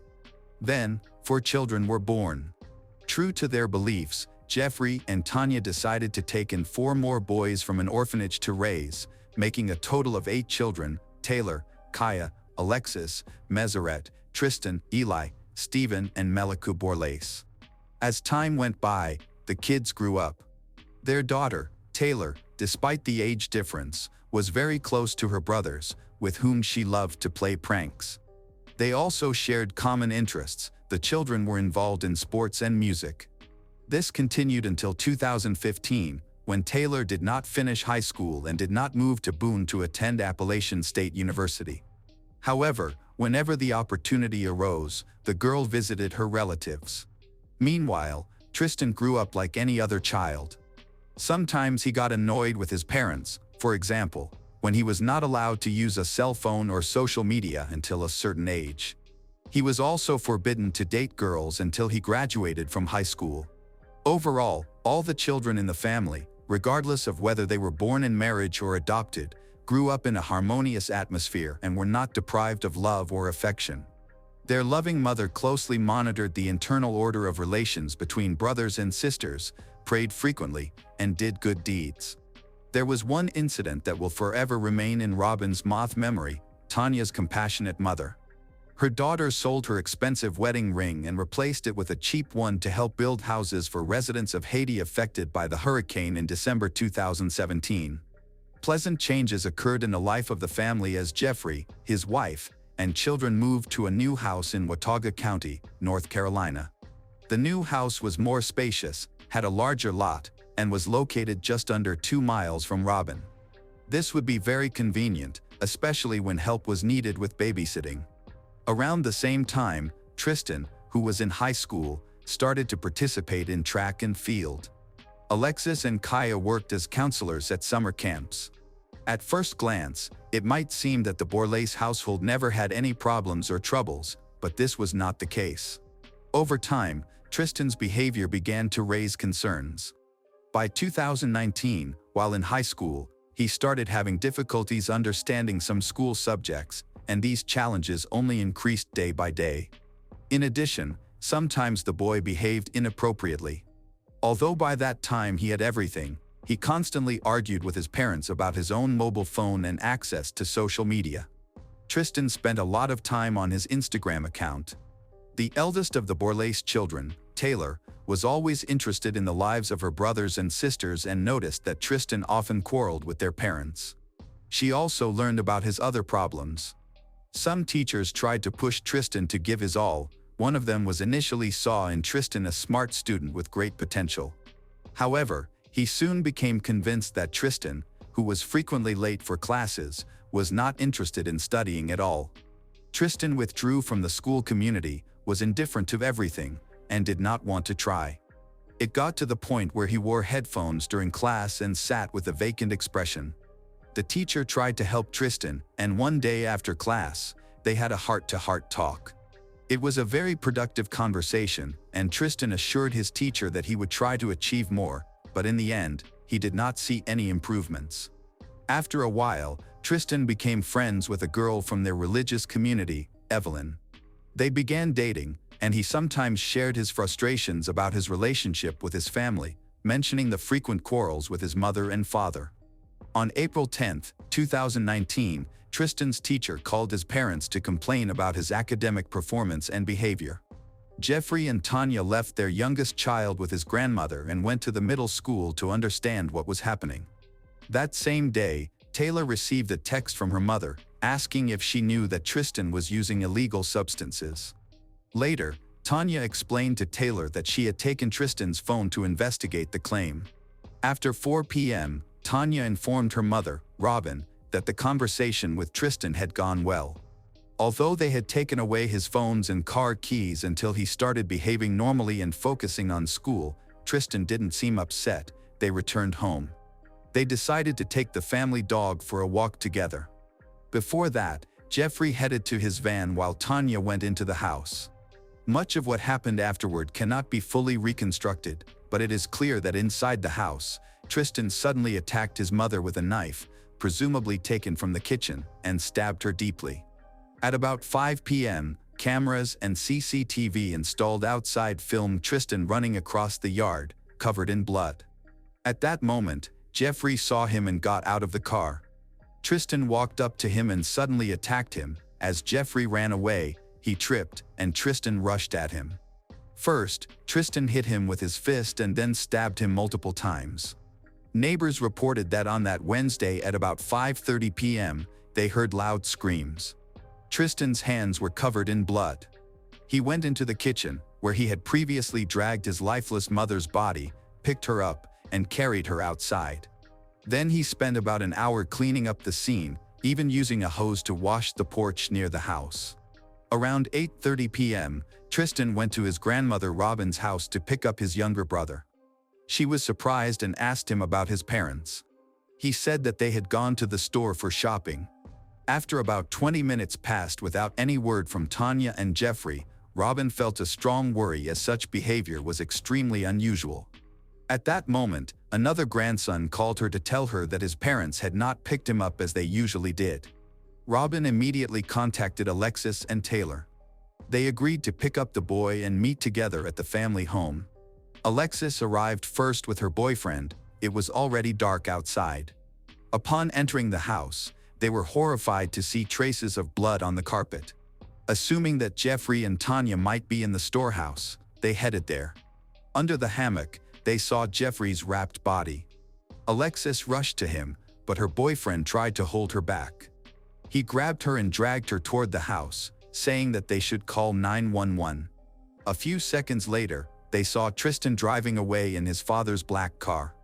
Despite his fleeting appearance, Alexis and her boyfriend managed to notice the blood on his face and hands. Meanwhile, Tristan contacted his friend Evelyn and went to her house. She realized that he was worried about something and also noticed several scratches on his forehead and hands.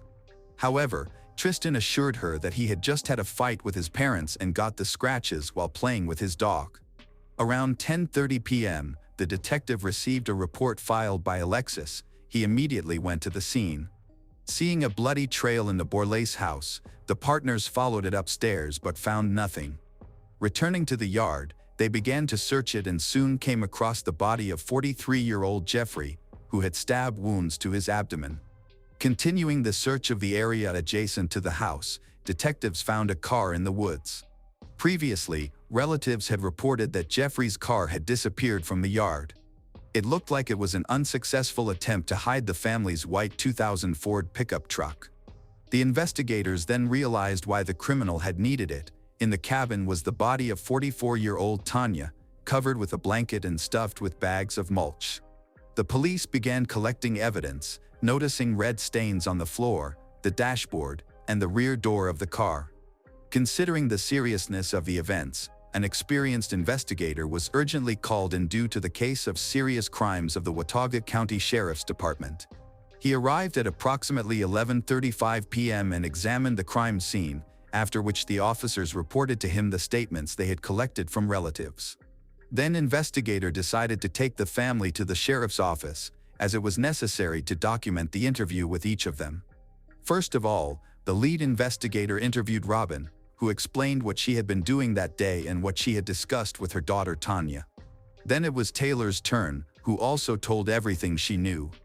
Tristan was undoubtedly the prime suspect, while investigators were trying to piece together the puzzle, and the family was in a state of shock.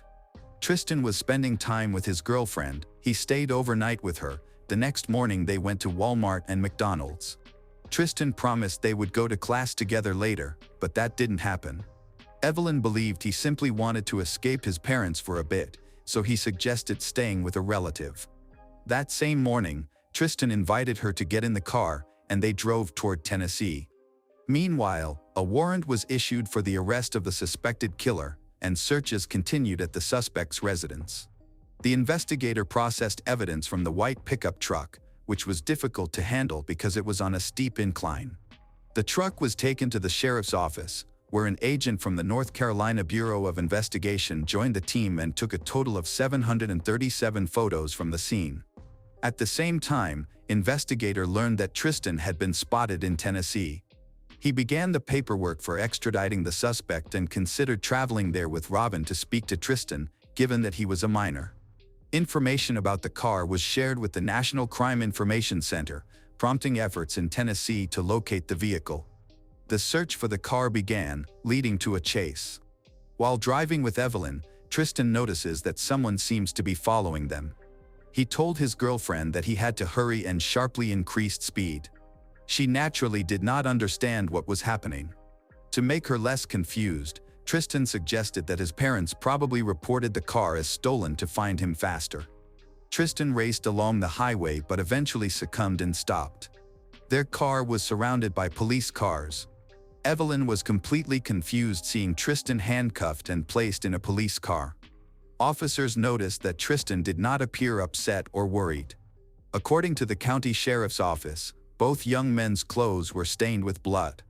Police officers obtained search warrants for their mobile phones. Tristan's interrogation, conducted by investigator on April 11, 2019, was recorded on video and audio. Tristan answered all questions and did not resist.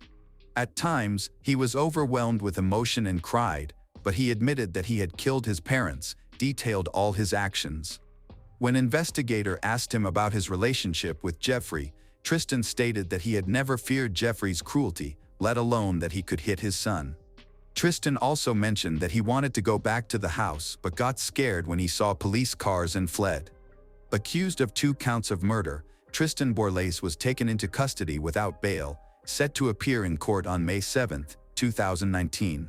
In later statements, the Watauga County Sheriff remarked that the local population had never faced such serious danger, explaining that such incidents are unpredictable and very rare. This was, of course, very sad. Speaking to local media, the district attorney thanked everyone for their joint efforts, stating that the high level of dedication shown during the investigation and the search for the truth should inspire society. The autopsy report on Tanya's body indicated that she had been stabbed several times, including in the left chest, back, and arm. She had received multiple stab wounds to her left arm, likely caused by defensive actions. Blunt trauma to the head, neck, torso, and limbs were also identified. There were reports of suffocation injuries that the victim may have sustained during neck compression.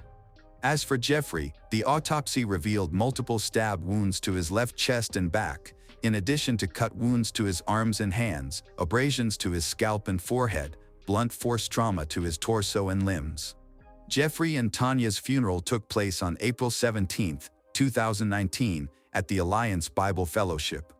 Relatives of the victims wrote a mournful obituary in which all 7 children expressed that Tanya and Jeffrey never had the opportunity to live for themselves, as they always lived only for their children. Instead of flowers, memorial contributions to the family fund were requested. By this time, search warrants had been issued to examine data from home surveillance cameras, video call accounts allegedly belonging to Tristan, and a total of 5 mobile phones that could contain information related to the crime. Having gained access to the CCTV footage, detective investigator began reconstructing the chronology of events.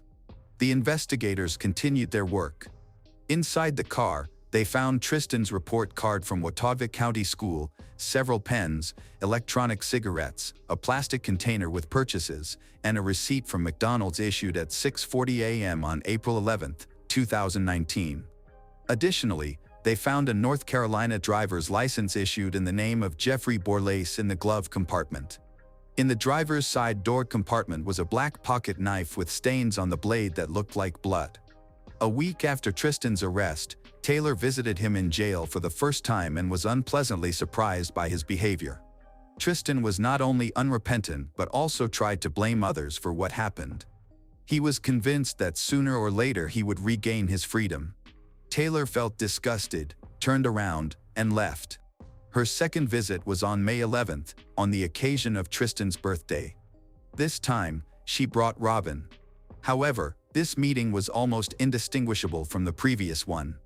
For Taylor, such behavior was unacceptable, especially considering that their parents had died tragically, and she was now responsible for taking care of her orphaned brothers and sisters. After 3 weeks, the neighbors decided to help the Borlase children, organized a fundraising campaign to cover the costs of maintaining the property, food, gasoline, car insurance, and clothes. During this time, Tristan had phone conversations from the prison cell, where he insisted on a new version of events. According to him, his mother first attacked him from behind while he was sitting at the table doing his homework. The trial of Tristan began on February 16, 2022. His lawyer stated that his client was responsible for murder, but not for the charge of first-degree murder. The prosecution, Assistant District Attorney Jasmine McKinney, told jurors that despite being a very large family with children who were not always well-behaved, they never lacked love. Testimonies were heard from 5 witnesses, 2 of whom were law enforcement officers, and 3 were relatives of the victims, including Robin, Taylor, and Alexis. On February 17th, the jury was presented with diagrams of the crime scene, obtained from photographic work. Also on this day, Evelyn testified. On February 20th, during the 4th day of the trial, 3 witnesses were questioned. On the 5th day, a pathologist shared her findings, although Tristan's defense objected to the display of post-mortem photographs of Jeffrey and Tanya.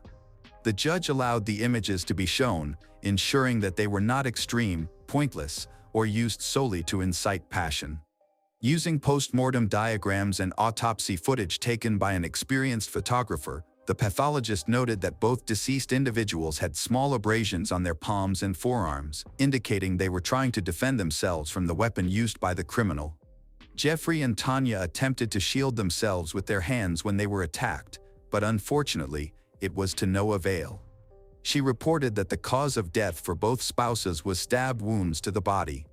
After the lunch break, the prosecution called Tristan for questioning. He was asked to describe what his father and mother were like. Tristan said that in their house, they always loved to read and laughed a lot, but there was also constant chaos due to the large number of children and animals. He noted that Jeffrey and Tanya focused on raising their children, teaching them to help each other and show compassion. Tristan remembered having disagreements with his parents but believed they never crossed the line. Rather, there was always an opportunity to discuss problems and misunderstandings openly. Detective investigator was called to the courtroom and testified using video recordings from surveillance cameras. The 9th day of the trial took place on February 28, 2022. After 3 days of deliberation, the jury found Tristan Borlase guilty and sentenced him to 2 life terms in prison without the possibility of parole. In a later statement, the district attorney expressed his sincere hope that this decision would bring closure to the Borlase family. According to the latest news, Tristan faces additional charges for a fight in prison. Tristan was charged with a misdemeanor for assaulting another inmate, allegedly punching him in the face and kneeing him in the chest. Taylor and Alexis continue to care for the children and console them with the hope that their parents are not in pain and are looking down on them from heaven, concerned for each of their children. The children will never forget the love and care their mom, dad surrounded them with. Undoubtedly, Jeffrey and Tanya Borlase became symbols of kindness and mercy, which they generously bestowed upon the world during their lives.